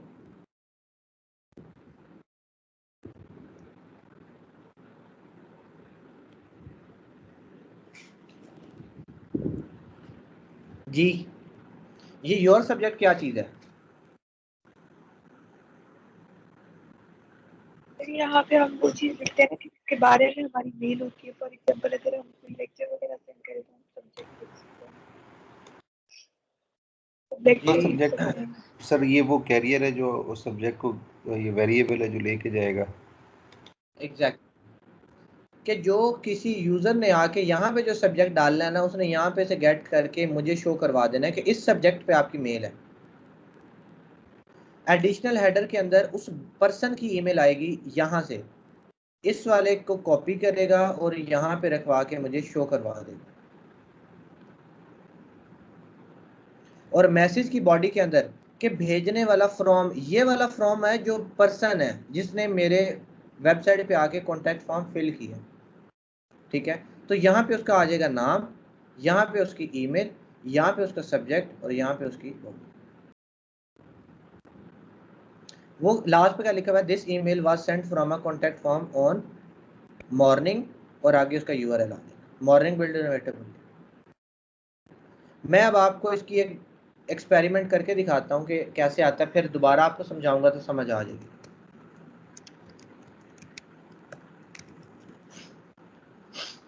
मैंने क्या किया, मैंने टेम्प मेल यहाँ से ओपन कर ली, टेम्परेरी एक मेल ले लेता हूँ, मैं कहता हूँ कि यही एडमिन की मेल होगी, ताकि हम यहीं पे देख सकें कि अच्छा क्या चीज़ आई है, ठीक है। ये एक टेम्परेरी मेल ले ली मैंने, कोई भी फेक, मैं कहता हूँ कि ये एडमिन है, जब भी कोई पर्सन आके फॉर्म फिल करे तो इस पे मेल जानी चाहिए, किसकी तरफ से जानी चाहिए, contact@morning.builder, या एडमिन की तरफ से, एडमिन एडमिन, मैं कर देता हूँ सेव।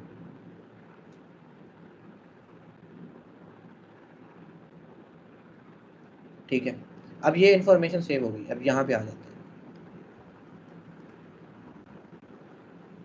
अब कोई पर्सन मेरी वेबसाइट पर, सपोज कहता हूँ कि नवीद के बारे में लिखते हैं। नवीद आए मेरी वेबसाइट पे, उन्होंने अपना नाम डाला नवीद, ठीक है। उन्होंने अपनी मेल डाली naveed@gmail.com। उन्होंने सब्जेक्ट डाला कि वेब डेवलपमेंट, ठीक है, और यहाँ पे लिख लिया कि अस्सलाम वालेकुम सर,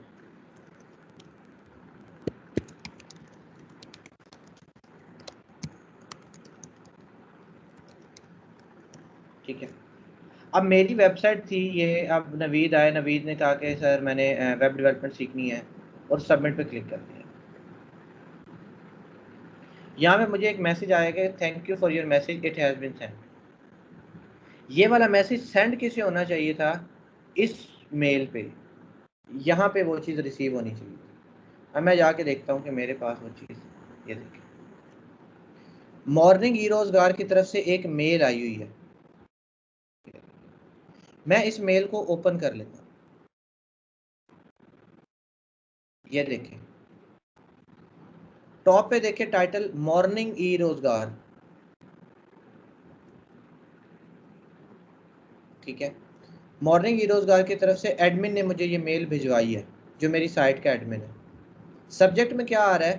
पहले मॉर्निंग ई रोजगार, उसके बाद लर्न वेब डेवलपमेंट। ये कैसे मुझे पता चला? ये देखें, पहले मॉर्निंग ई रोजगार जो कि मेरी साइट का टाइटल था, और बाद में सब्जेक्ट। तो नवीद ने क्या सब्जेक्ट पुट किया था? नवीद ने कहा था लर्न वेब डेवलपमेंट, इसकी वजह से, ठीक है। एडिशनल हेडर्स के अंदर जो हमारे पास ये चीज़ शो हो जाएगी कि नवीद की मेल, ठीक है। यहाँ पे एडिशनल हेडर शो नहीं होते, जी मेल के ऊपर शो हो जाते हैं एडिशनल हेडर, आप उससे वहाँ से रिप्लाई भी कर सकते हैं, ठीक है। उसके बाद बॉडी की बात कर लेते हैं, सारी बॉडी है। ये देखिए, from your name, your name की जगह क्या आ जाएगा? फ्रॉम नवीद। नवीद की मेल क्या है? योर ईमेल, यानी कि जो भी उस पर्सन ने ईमेल डाली है वो यहाँ पे आ गई, naveed@gmail.com। सब्जेक्ट कौन सा आया है? लर्न वेब डेवलपमेंट, बिल्कुल ठीक है। ये देखें, subject your subject, message body के बाद क्या है? Your message. तो क्या आ गया? मैसेज बॉडी लिखा हुआ आ गया, और लिख दिया योर मैसेज, अस्सलाम वालेकुम sir, I want to learn web development, this email was sent from a contact form on morning. ये कहाँ पे लिखा हुआ है? ऑन साइट टाइटल और साइट यूआरएल। साइट का टाइटल क्या है? मॉर्निंग ई रोजगार। साइट का टाइटल क्या है? मॉर्निंग ई रोजगार, और यूआरएल क्या है? morning@buildinnovative.com। इस तरह से मुझे एक मेल रिसीव हो गई इस तरह। अब मैं क्या करूँगा? मैंने जो भी रिप्लाई करना है वो मैं नवीद की मेल पे भेजूंगा। अगर मैं इसी चीज़ का रिप्लाई कर दूं तो क्या वो चीज़ ठीक है या गलत है? अगर मैं इसी मेल का रिप्लाई कर दूं, सर नहीं, गलत है, क्योंकि हमने नवीद जीमेल पे करना था रिप्लाई, तो हम लोग तो वेबसाइट की जो साइट ईमेल थी उसको सेंड करेंगे, रिप्लाई करें। बिल्कुल ठीक है, उसी को रिप्लाई नहीं कर देना, क्योंकि वो मैं अपनी वेबसाइट से कम्युनिकेशन शुरू कर दी है। मैंने वेबसाइट को भेजा, वेबसाइट ने मुझे, मैंने वेबसाइट, तो नवीद कहाँ गए अभी? मेरा जो रिप्लाई अब अगर मैंने भिजवाना है तो मैं नवीद को भिजवाऊंगा, ठीक है। मैंने अब जो रिप्लाई भिजवाना है वो नवीद को भिजवाना है, ना कि अपनी वेबसाइट को। तो ये चीज़ें डायनामिक है। यहाँ पे अगर मैं कोई चीज़ एक्स्ट्रा ऐड कर लेता हूँ तो वो उस हिसाब से सेटिंग हो जाएगी, ठीक है। जो भी चीज़ मैं एक्स्ट्रा ऐड कर लेता हूँ वो यहाँ पे उस हिसाब से सेटिंग हो जाएगी, और वो मेरे पास वहाँ पे नज़र आ जाएगा।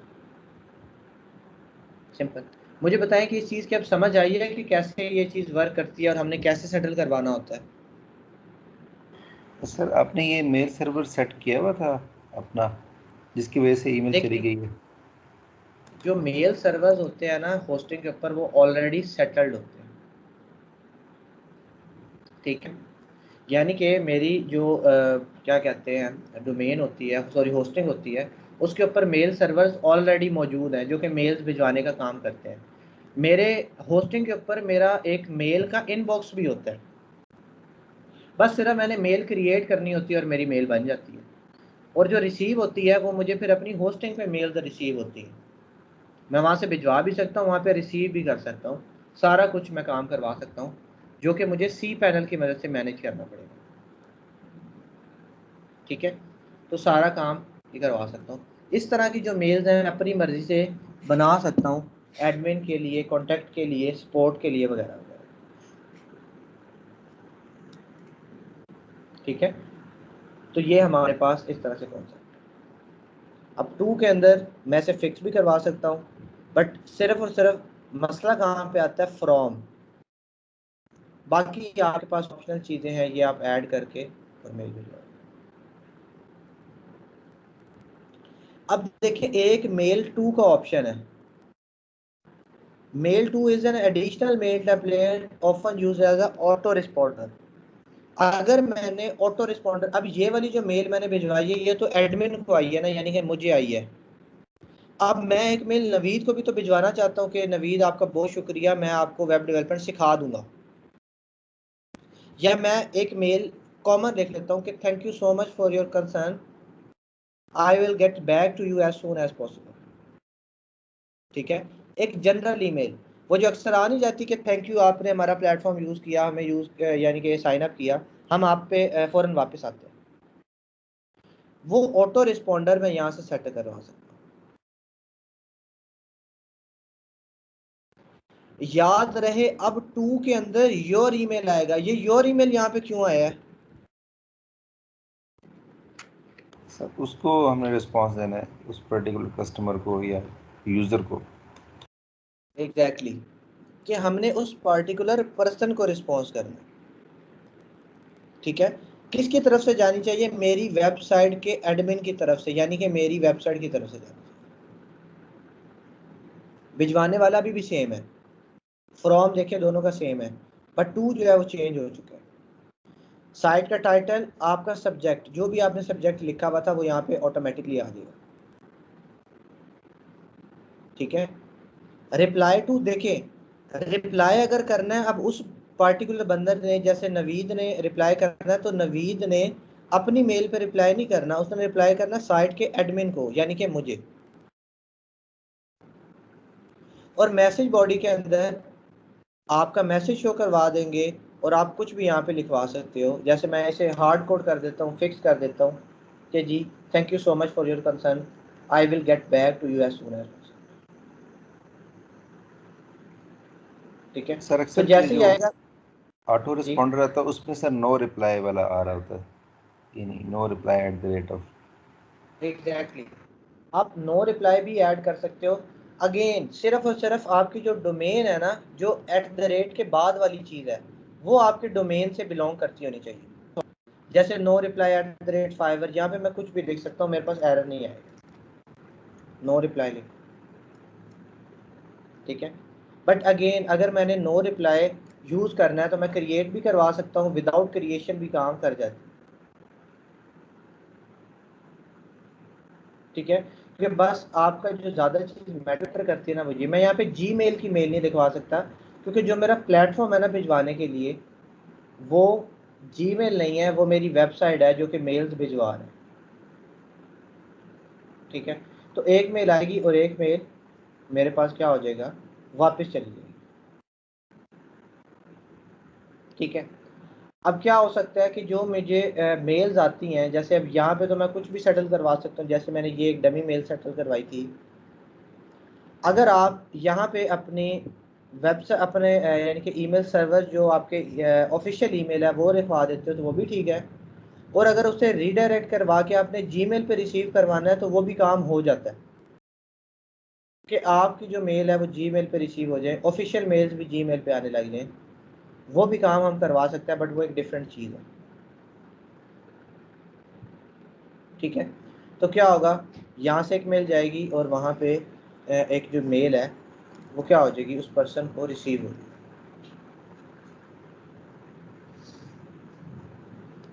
ठीक है, तो इस तरह से ये ऑटो रिस्पॉन्डर है। अगर आपको जो हमने कहा था कि हम ऑटो रिस्पॉन्डर भी लगा देंगे, वो भी लग जाएगा, प्लस मेल सेटअप करके दे दिया कि आपको मेल चली जाए, और ये करना एक छोटा सा टास्क है। अगर मेल सेटल करने में आपको चीज़ों में एरर आ जाए तो फिर उसके लिए आपके पास एक डिफरेंट प्लगइन्स होते हैं,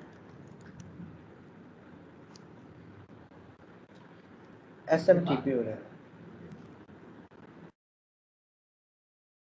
ठीक है। अब क्या है, SMTP के प्लगइन्स हमारे पास मौजूद होते हैं।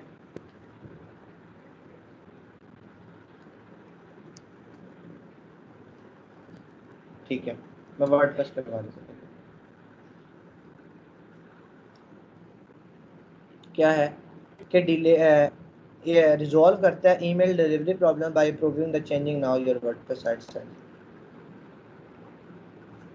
SMTP का मतलब क्या होता है? इसका फुल फॉर्म है सिंपल मेल ट्रांसफ़र प्रोटोकॉल।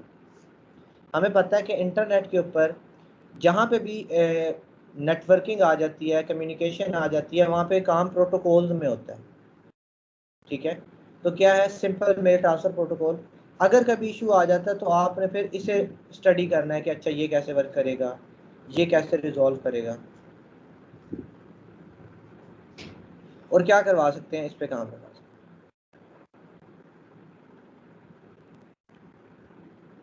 ठीक है, अच्छा, अब यहाँ तक हमारी एक बात तो चलें, हमें पता लग गया कि हम इसे जो है यूज़ करवा सकते हैं। बाकी मैसेजेस हैं, मैसेजेस के अंदर आप अपना जो भी डिलीवरी मैसेज है आपका फेल्ड हो जाता है, क्या मैसेज आप खुद भी जो है वो शो करवा सकते हैं,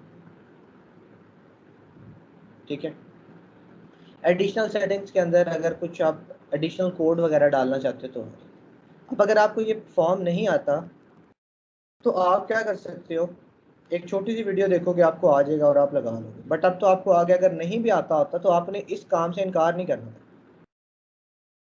छोटी सी वीडियो के अंदर आपको मेल सेटअप करनी किसी ने बता देनी थी, मैसेज, सारा कुछ, फॉर्म बनाना। बट एक अब मसला आ जाता है, मसला नहीं है बट एक रिक्वायरमेंट हो सकती है कि ये चीज़ें जो हैं, कॉन्टैक्ट फॉर्म जो है इसे स्टाइल करवाना है, ठीक है। कॉन्टैक्ट फॉर्म को स्टाइल करवाना है। अब ये तो वो था जैसा नज़र आ रहा है वैसे ही रहेगा। वैसे इसको आप सिंपल भी यूज़ कर सकते हो, बट अगर कोई कहता है कि स्टाइल करवाना है तो फिर आपको इसके लिए स्टाइलिंग के लिए कोई चीज़ ढूंढनी पड़ेगी। जैसे मैं लिख लेता हूँ how to style contact form 7।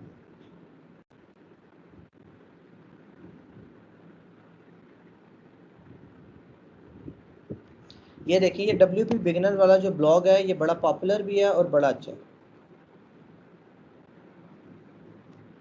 ठीक है। अब मुझे क्या करना पड़ेगा, देखें, इसे स्टाइल अगर करवाना है, जैसे कलर वगैरह चेंज करवाना है, तो मुझे कोड ऐड करना पड़ेगा। देखिए बैकग्राउंड कलर, बॉर्डर, इससे क्या होता है, ये सिर्फ आपको क्लासेस बता देगा कि अच्छा क्लासेस ये हैं, आप उसे एडिट कर सकते हैं।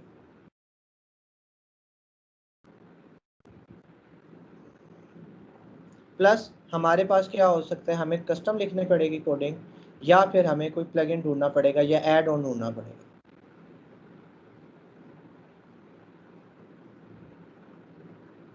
ठीक है। अब ये देखें, यहाँ पे भी मैं देख रहा हूँ तो ये क्या लिख रहा है, स्क्रीन स्टक हो रही है कस्टम। Bar bar.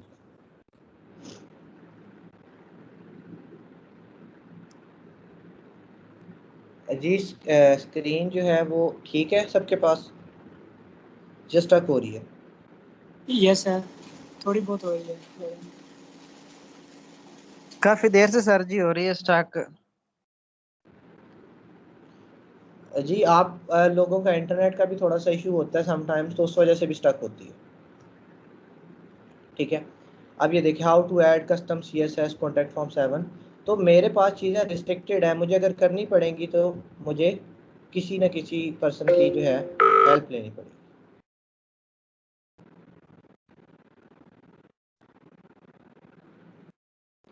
बट सिर्फ मैंने ये दिखाया कि अगर मेरे पास एक चीज़ के हिसाब से 4 सिनेरियो आ जाते हैं, मेल नहीं सेंड हो रही, मैंने सर्च कर लिया मेल का सोल्यूशन,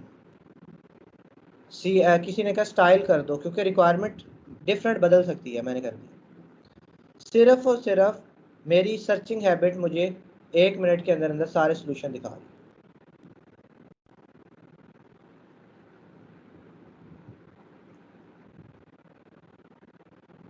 ठीक है, मैं क्या करूंगा, इसकी बात सुन लूंगा कि अच्छा ये क्या बात कर रहा है, कौन सा प्लगइन ऐसा होना चाहिए।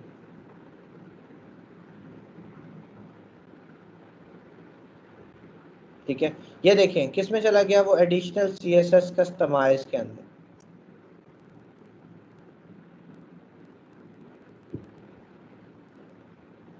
यहाँ पे जाके उसे कस्टम CSS लिखनी पड़ेगी।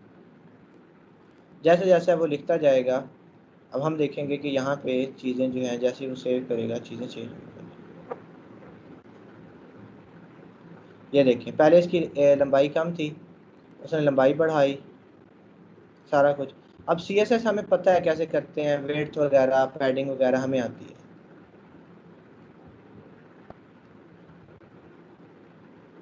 तो सिर्फ बात बताने का मकसद यह है कि अगर रिक्वायरमेंट कोई भी थोड़ी सी चेंज हो जाती है तो चीज़ें करना मुश्किल नहीं है, सिर्फ आप सीख के भी कर सकते हो। 8 मिनट की वीडियो थी, 8 मिनट के अंदर मुझे आइडिया हो जाना था और आधे घंटे के अंदर मैंने उसकी CSS बदल देनी थी और मेरा काम है।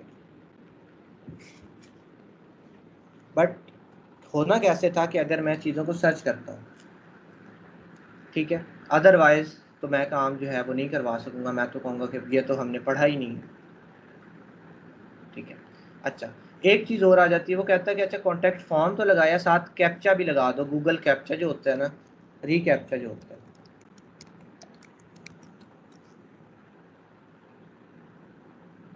इसे भी लगा।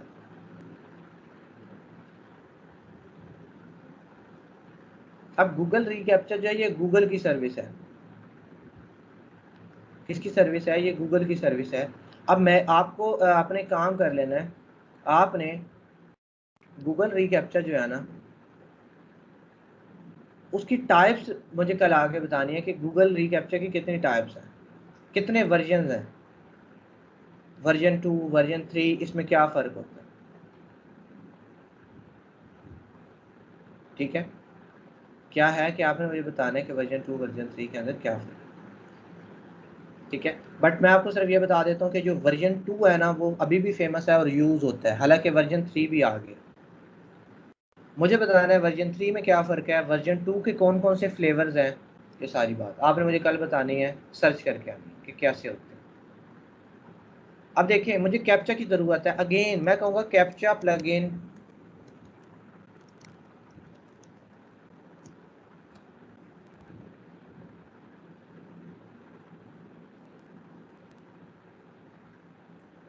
इनमें से जो भी प्लगइन है कोई भी यूज़ कर लें, सब ने काम सेम ही करवाना।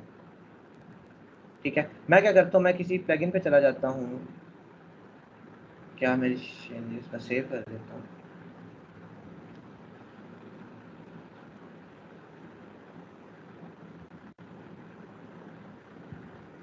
मैं कहता हूँ कैप्चा कैसे लगाएंगे फॉर्म के अंदर।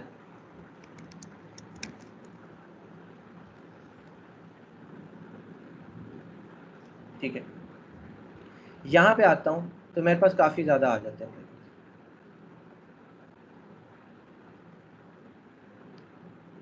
ठीक है, अब आप लोगों की मर्ज़ी है, आप जिसके साथ कंपेटेबल है सारे काम ठीक करवाएंगे। ठीक है, ये एडवांस रीकैप्चा मुझे बेहतर लगता है, आप लोग अगर कोई और यूज़ करना चाहो तो कर सकते हैं।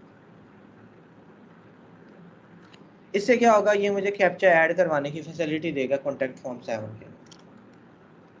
ढूंढना कैसे है, वहाँ पे जाके, ठीक है, इसकी सेटिंग में चले जाए।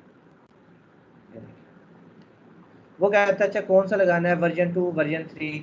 अब ये मुझे आपने बताना है कि वर्जन 2 में क्या होता है, वर्जन 3 में मैं कहता हूँ वर्जन 2 लगाना है। ठीक है, वो कहता है साइट की और सीक्रेट की। अब आपको तो पता ही नहीं है साइट की और सीक्रेट की क्या होता है। ठीक है, तो गूगल पे लिखें हाउ टू गेट साइट की फॉर, अच्छा ये देखें मैंने साइट की लिखा था ना, एंड सीक्रेट की रीकैप्चा। सिर्फ हाउ टू करने की आदत है, ये देखें मुझे आ गया, मुझे नहीं आता, मैं फिर भी देख देख के करूँ। ठीक है, बट मुझे पता है कि अगर आपको करना है तो आप क्या करो, गूगल रीकैप्चा पे चले जाओ, वहाँ पे आपने अपनी डोमेन ऐड करवा देनी है। अब मेरी ये डोमेन पहले से ऐड थी क्योंकि मैं प्रीवियसली भी इस पे काम कर चुका हूँ, तो ये देखें morning.add है। अगर आपने किसी पे काम करवाना है, किसी क्लाइंट की वेबसाइट पे आपने ऐड करवा देना। अब आपके जहन में एक सवाल आ रहा होगा कि सर हम अपने गूगल अकाउंट से ये काम करवाएंगे या क्लाइंट का मांगेंगे? हम क्लाइंट को भी कह सकते हैं कि मुझे अपनी साइट ऐड करवा के सीक्रेट की और साइट की दे दो, और हम क्या करवा सकते हैं, हम डमी अपना एक जीमेल बना के उस पर करके दे सकते हैं, क्योंकि बस कैप्चा ही लगा होना चाहिए ना, तो हम अपनी मेल लगा के और लगा के दे देंगे, सिंपल, कोई भी यूज़ कर। अब देखिए मॉर्निंग वाली मैंने चूज़ कर ली। आप लोगों ने जब कोई नई डोमेन ऐड करनी है तो क्रिएट करना होगा, यहाँ पे आपने उस वेबसाइट का लेबल देना है, वर्जन चूज़ करना है, ठीक है, यहाँ पे डोमेन लिखनी है, एक्सेप्ट करना है और सबमिट, आपकी चीज़ सबमिट हो गई, ठीक है।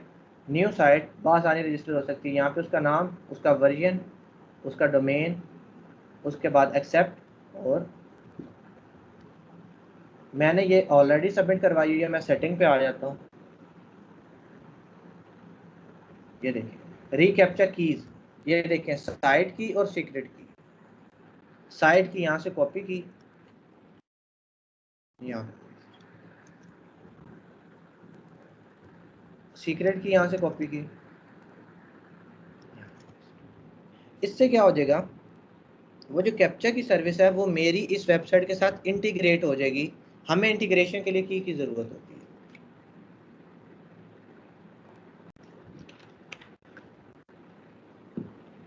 ठीक है, कि वो सर्विस को मैंने अपने साथ इंटीग्रेट करना है। आगे जाके अगर मैं आपको मेल चिम्प वगैरह के इंटीग्रेशन बताऊंगा तो वो भी ऐसे ही है। एक की होती है वो एपीआई की होती है। एपीआई का मतलब होता है एप्लीकेशन प्रोग्रामिंग इंटरफेस, ठीक है। एपीआई से क्या मुराद है कि जो दो चीज़ों को आपस में कम्युनिकेट करवा दे। तो एक प्रोडक्ट थी वर्डप्रेस, दूसरी प्रोडक्ट थी गूगल कैप्चा, तो इन्हें आपस में इंटीग्रेशन के लिए कीज़ की ज़रूरत पड़ जाती है, ठीक है। अब मेरे पास कुछ ऑप्शंस हैं, एरर मैसेज क्या आना चाहिए, ऑटो डिटेक्ट होना चाहिए, थीम लाइट होनी चाहिए, नॉर्मल, कोई वाइट लिस्टेड आईपी, ऐसी आईपी जिसके ऊपर कैप्चा शो ही ना हो, ठीक है। उसके बाद रिकैप्चा डोमेन गूगल वाली है, हाइड, रिमूव सीएसएस वगैरह नहीं करना, सेव चेंजेस। अब देखिए अगर मुझे कैप्चा लगाना नहीं भी आता तो मैं 2 मिनट के अंदर सीख सकता हूँ। कितने मिनट के अंदर? 2 मिनट के अंदर, ठीक है। अच्छा यहाँ पे वो कहता है कि किन फॉर्म्स के ऊपर लगाना है, लॉगिन के ऊपर, रजिस्ट्रेशन के अंदर। वो कहता है contact form 7 you need to follow this instruction. भाई अगर कॉन्टैक्ट फॉर्म 7 है तो आपको ये इंस्ट्रक्शन फॉलो करनी पड़ेगी। मैं कहता हूँ ठीक है, दिस इंस्ट्रक्शन पे चला जाता हूँ। अच्छा फ्रॉम, अच्छा, और उसके बाद लिखा हुआ है for other form see this instruction. मेरे पास यहाँ पे भी तो इंस्ट्रक्शन का एक टैब है, मैं यहीं से देख लेता हूँ। वो कहता है implement no captcha in contact form 7 to show no captcha use this. अब मैंने कॉन्टैक्ट फॉर्म 7 के अंदर एक और प्लगइन जो है वो यूज़ करके उसकी रिप्रेजेंटेशन करवानी है, तो मुझे उसका शॉर्ट कोड यूज़ करना पड़ेगा। वो कहता है कि इसे कॉपी करो और इसे जाके पेस्ट कर दो। वो कहता है अगर किसी कस्टम फॉर्म के अंदर चाहिए तो ये वाली चीज़ों को कॉपी करो, ये वाला शॉर्ट कोड कॉपी करो। अब इसने कॉन्टैक्ट फॉर्म 7 के लिए ये देखिए लिखा हुआ, तो मैं ये वाला कॉपी करूँगा, अपने पास कॉन्टैक्ट फॉर्म में आ जाऊँगा,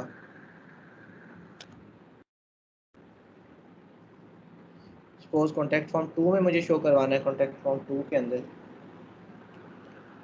सबमिट है, सबमिट के ऊपर ये चीज़, क्योंकि शॉर्ट कोड है उसी तरह से यहाँ पे अब पेस्ट करना है, क्योंकि वहाँ पे मैं पेस्ट कर नहीं सकता, मुझे यहीं पे उस फॉर्म को ऐसा डिज़ाइन करना है कि कैप्चा भी आ जाए, सेव, ठीक है। अब मैं क्या कोशिश करता हूँ, मैं देखता हूँ कि क्या कैप्चा आया है कि नहीं आया। कॉन्टैक्ट फॉर्म 7 जो आपका लगा हुआ था उसे एक दफ़ा रिफ्रेश,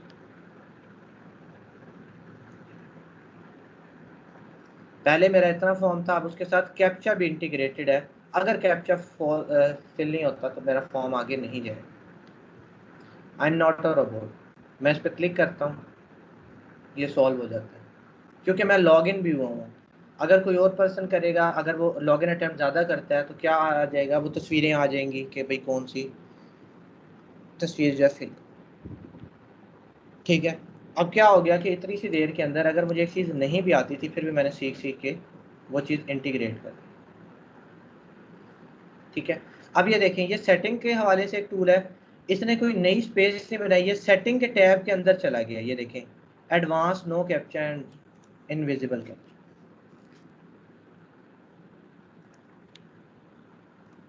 ठीक है, वो कहता है इसे अपग्रेड कर लो वगैरह वगैरह, हम कर सकते हैं। इसी तरह कैप्चा के बेतहाशा प्लगइन है अगर कोई और यूज़ करना चाहे। अब जितना काम आज हम लोगों ने सीखा है, जी शरोज। अस्सलाम वालेकुम सर। जी वालेकुम। सर वो जो आपने डोमेन का बोला, मतलब डोमेन में मतलब क्या चीज़ ऐड करनी है, और सेकंड कैप्चा के जितने भी वो जो प्लगइन्स हैं कोई भी इंस्टॉल करके यूज़ कर सकते हैं? बिल्कुल, कोई भी इंस्टॉल करके यूज़ कर सकते हैं। ठीक है, और डोमेन ऐड करवाने का मैंने ये बताया कि एक प्रोडक्ट वर्डप्रेस है, एक प्रोडक्ट है गूगल रीकैप्चा। गूगल पे चले जाए, मैं आपको स्टेप्स दोबारा भी बता दूं, आप गूगल रीकैप्चा सर्च कर लें, ये जो पहली वेबसाइट आ जाएगी गूगल रीकैप्चा, यहाँ पे ओपन कर लेना। ठीक है, इस तरह का एक व्यू आ जाएगा, यहाँ पे एडमिन कंसोल पे क्लिक कर दें। ठीक है, आपने अपने क्लाइंट के लिए ये काम करवाना है, इसके लिए नहीं करवाना, प्लस पे क्लिक करें। अब ये वाला जो आपको एक्सेस होनी चाहिए, देखिए मेरे पास जीमेल की आईडी लगी हुई है, आपने भी कोई रैंडम अपने पास 2-3 एक्स्ट्रा जीमेल की आईडी रख लिया करें जो कि आप रैंडम यूज़ करते रहें तो खैर है। ठीक है, अच्छा, यहाँ पे अब सपोज मैंने लगाना है SayyedHamzaTahir.com, मैंने वर्जन 2 लगाना है, डोमेन के अंदर मैं लिख दूंगा सैयद हमजा ताहिर। ठीक है, एक्सेप्ट।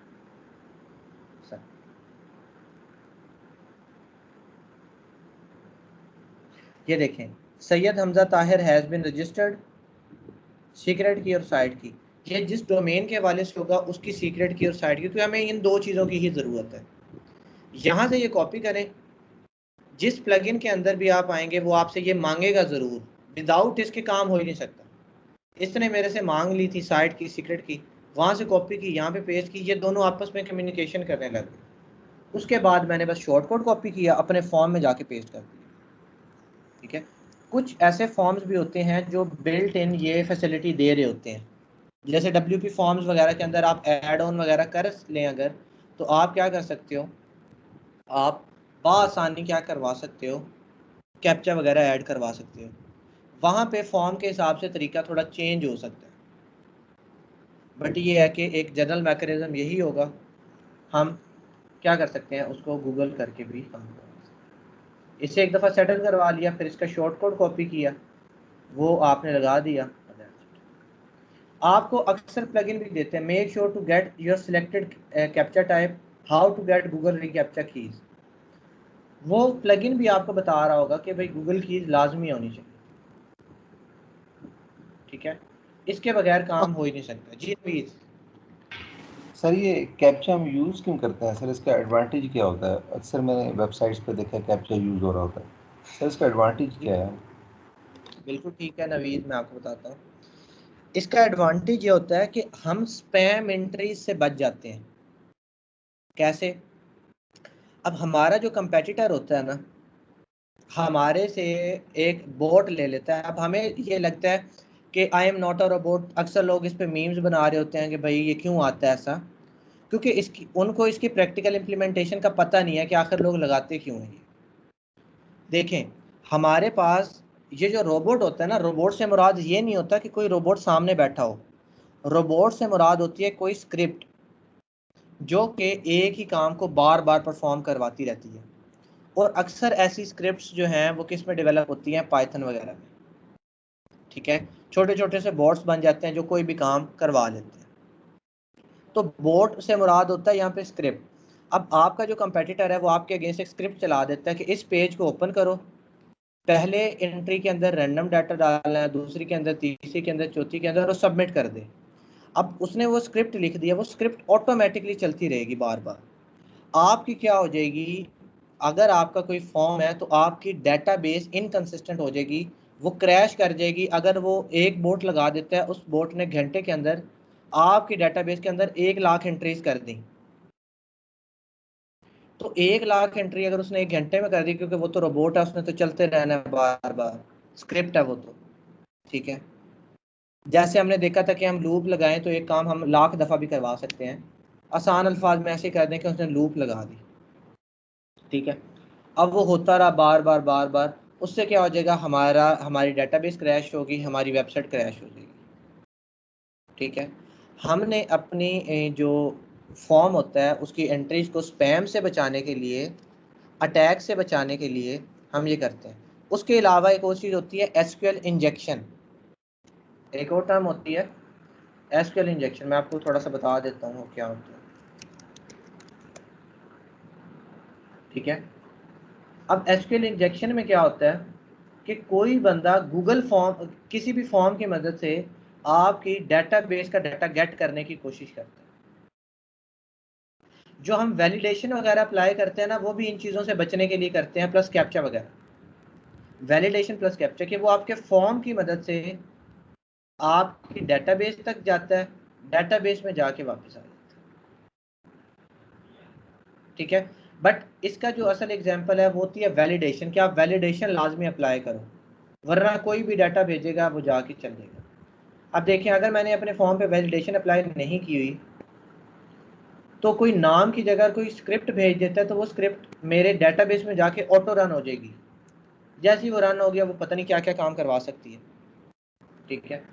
इसी तरह इन कैप्चा वगैरह की मदद से हम स्पैम एंट्री से बचते हैं और अपने जो कंपेटिटर्स हैं उनके अटैक से बच जाते हैं। सर मीन जब भी ठीक है, हमने कोई यूज़र इनपुट लेनी है तो वहाँ पे हम कैप्चा लगाना चाहिए।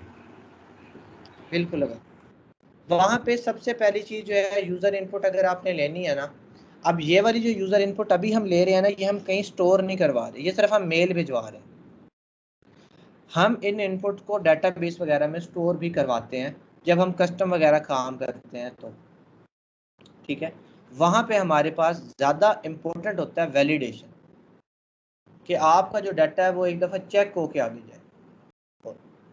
और जब आपने अपने इसको स्पैम एंट्री से बचाना है बेसिकली, कि कोई फजूल आके बार बार फिल ना करता रहे, तो तब आप क्या लगाओगे, गूगल कैप्चा, ठीक है, ताकि कोई राइट सर, बार बार थैंक बार, ठीक है।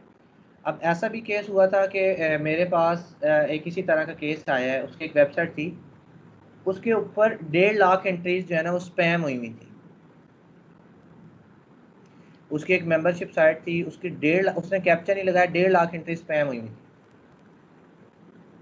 उसका जो डाटा था वो स्टोर भी होता था, क्यों, क्योंकि उसकी एक मेंबरशिप साइट थी, जो यूज़र था वो बार बार लॉगिन भी कर सकता था। ये तो एक कॉन्टैक्ट फॉर्म है ना, वो डिफरेंट साइट थी। अब इस काम करने के आपने अब उसके वो सारा डाटा डिलीट करना है, सारा कुछ डिलीट करना है, तो आपके पास इस तरह के काम भी आ जाते हैं कि कैप्चा लगा दो और ये भी, ठीक है, एंट्रीज डिलीट कर देंगे। अब क्या करना है, जितना काम हमने आज सीखा है, कॉन्टैक्ट फॉर्म लगाना, कैप्चा लगाना, कॉन्टैक्ट फॉर्म को स्टाइल वगैरह करना हमने देख लेना है, या कोई और फॉर्म आ जाता है, इसकी भी मैं सर्विस दे सकता हूँ पूरी अलग से। मैं कहूँगा कि मैं भाई कोई और काम नहीं करता, मैं सिर्फ और सिर्फ जो है ना कॉन्टैक्ट फॉर्म पे काम करता हूँ। अगर मैं कॉन्टैक्ट फॉर्म को लेकर सर्च करता हूँ तो मेरे पास क्या कोई आता है,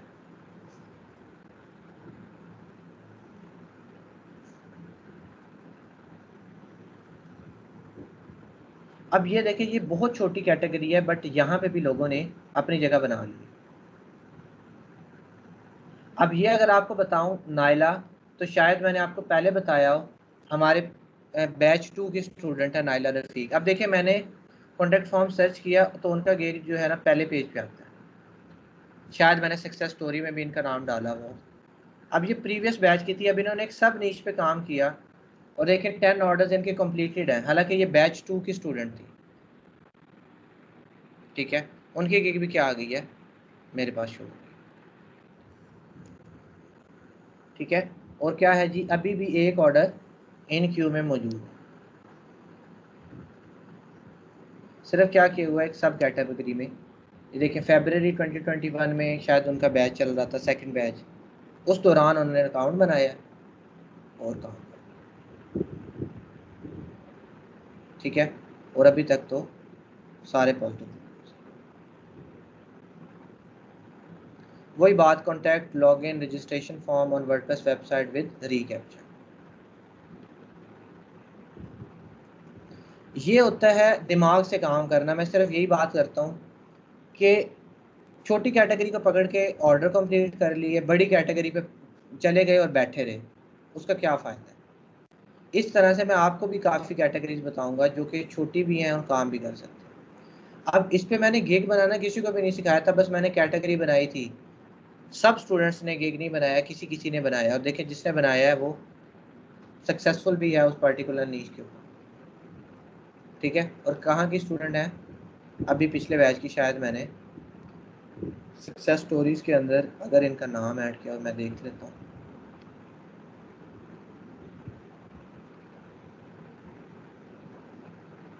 ये देखिए नाइला रफ़ीक, ठीक है जी। ये देखें यही सेम गिग है, हालांकि इसी के ऊपर नहीं है। ये देखिए कॉन्टैक्ट फॉर्म यही वाला गिग है जो हम देख रहे हैं, उसके साथ साथ दूसरे के ऊपर भी बनाया हुआ। सिर्फ एक चीज़ के ऊपर रिलाई नहीं किया, बट ये देखें ये पुराना स्क्रीनशॉट मैंने उनसे लिया था और अब उनके पास मज़ीद ऑर्डर्स भी आ गए। ये देखें फरवरी के अंदर, मार्च के अंदर, और अब अप्रैल में। शुरू के अंदर इसमें थोड़ा सा टाइम लगता है काम हमें करने में, बट जब हम आगे करते जाते हैं तो चीज़ बेहतर होती है। ठीक है, कॉन्टैक्ट फॉर्म ढूंढ लें, साइन अप फॉर्म है, ये देखिए लॉगिन फॉर्म, WP फॉर्म, ये सारे ग्रेविटी फॉर्म। अब आप क्या कर सकते हो, 2-3 प्लगइन्स को मिला के एक गिग भी बना सकते हो, क्योंकि ये छोटी कैटेगरी है ना। बड़ी कैटेगरी में चीज़ों को नहीं मिलाना। जैसे आप कहो कि मैं वर्डप्रेस वेबसाइट और लोगो डिज़ाइन, ये बहुत बड़ी निश चीज़ है, इन्हें नहीं मिलाना। बट अगर एक के अंदर अगर छोटा सा मिलाना है तो उसकी इजाज़त है कि WP फॉर्म्स, कॉन्टैक्ट फॉर्म 7 और निंजा फॉर्म्स, और यकीन करें इस पर भी सर्विसेज मौजूद है। WP फॉर्म्स पोज में लिखिए,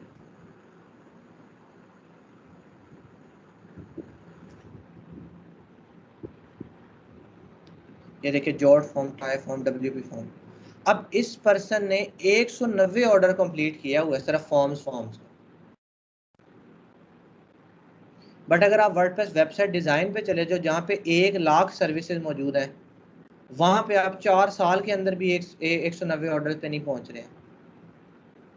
तो क्यों ना थोड़ा सा दिमाग का इस्तेमाल करें और छोटी कैटेगरी में चलें। ये देखें सर्विसेज कितनी है, सर्च करने पे 66 आ रही है। मैं क्या करूँगा, मैं 2-3 प्लगइन्स को मिला लूँगा। बट याद रहे ये काम अक्सर लोगों का थोड़ा टेक्निकल हो जाता है, किसी की मेल नहीं सेंड हो रही, किसी का क्या मसला है, किसी का क्या मसला है। तो इसके लिए थोड़ी सी प्रॉब्लम सॉल्विंग एबिलिटी होना भी ज़रूरी है। अगर आप कहें कि सर हर काम हाथ पे हाथ रखने से होता है, तो फिर आप इस कैटेगरी में जाएंगे, क्योंकि सिनेरियो बदल जाएगा। आप कहेंगे सर आप क्या करूं, सर आप ये सिखा दें, बता दें। तो अगर तो ये एबिलिटी है तो किसी भी कैटेगरी में आप जा सकते हैं। इस कैटेगरी में जाने से ये फ़ायदा होता है कि अगर आप नए भी हो तब भी आप रैंक होकर पहले पेज पे आ जाते हो। जैसे अगर मैं कॉन्टैक्ट फॉर्म लिखता हूँ ना, तो इस कैटेगरी के ऊपर उनके गिग जो है 700 services without any filter second page पे रैंक हो रही है ऑटोमेटिकली। मतलब कि अब तो क्लाइंट खुद ही आता होगा और देख के ऑर्डर कर देता होगा, बट शुरू के अंदर तो आपको रिक्वेस्ट भेजनी भी पड़ेगी। अब ये देखिए 178 वाला नीचे है और 10 ऑर्डर वाला। तो मैंने आपको बताया था कि फाइवर बायस्ड नहीं है। लेवल 2 वाला नीचे है, ये देखिए लेवल 2 वाला नीचे है, ये भी लेवल 2।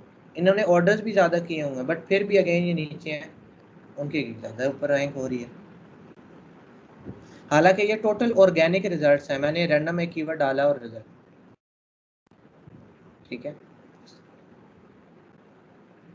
तो यही इसी चीज़ पे मैं एम्फेसाइज करता हूँ। और भी बेतहाशा कैटेगरीज हैं, जो भी लेक्चर पढ़ा करेंगे मैं आपको बता दिया करूँगा कि इस पर भी गिग बना सकते हैं। बनाना जिसने है वो उसके अपने जी। तंजील सर ये मैं जो अगर लेक्चर दो बनाना हो तो फिर कैसे बनाएंगे? जी तंजील थोड़ा लाउड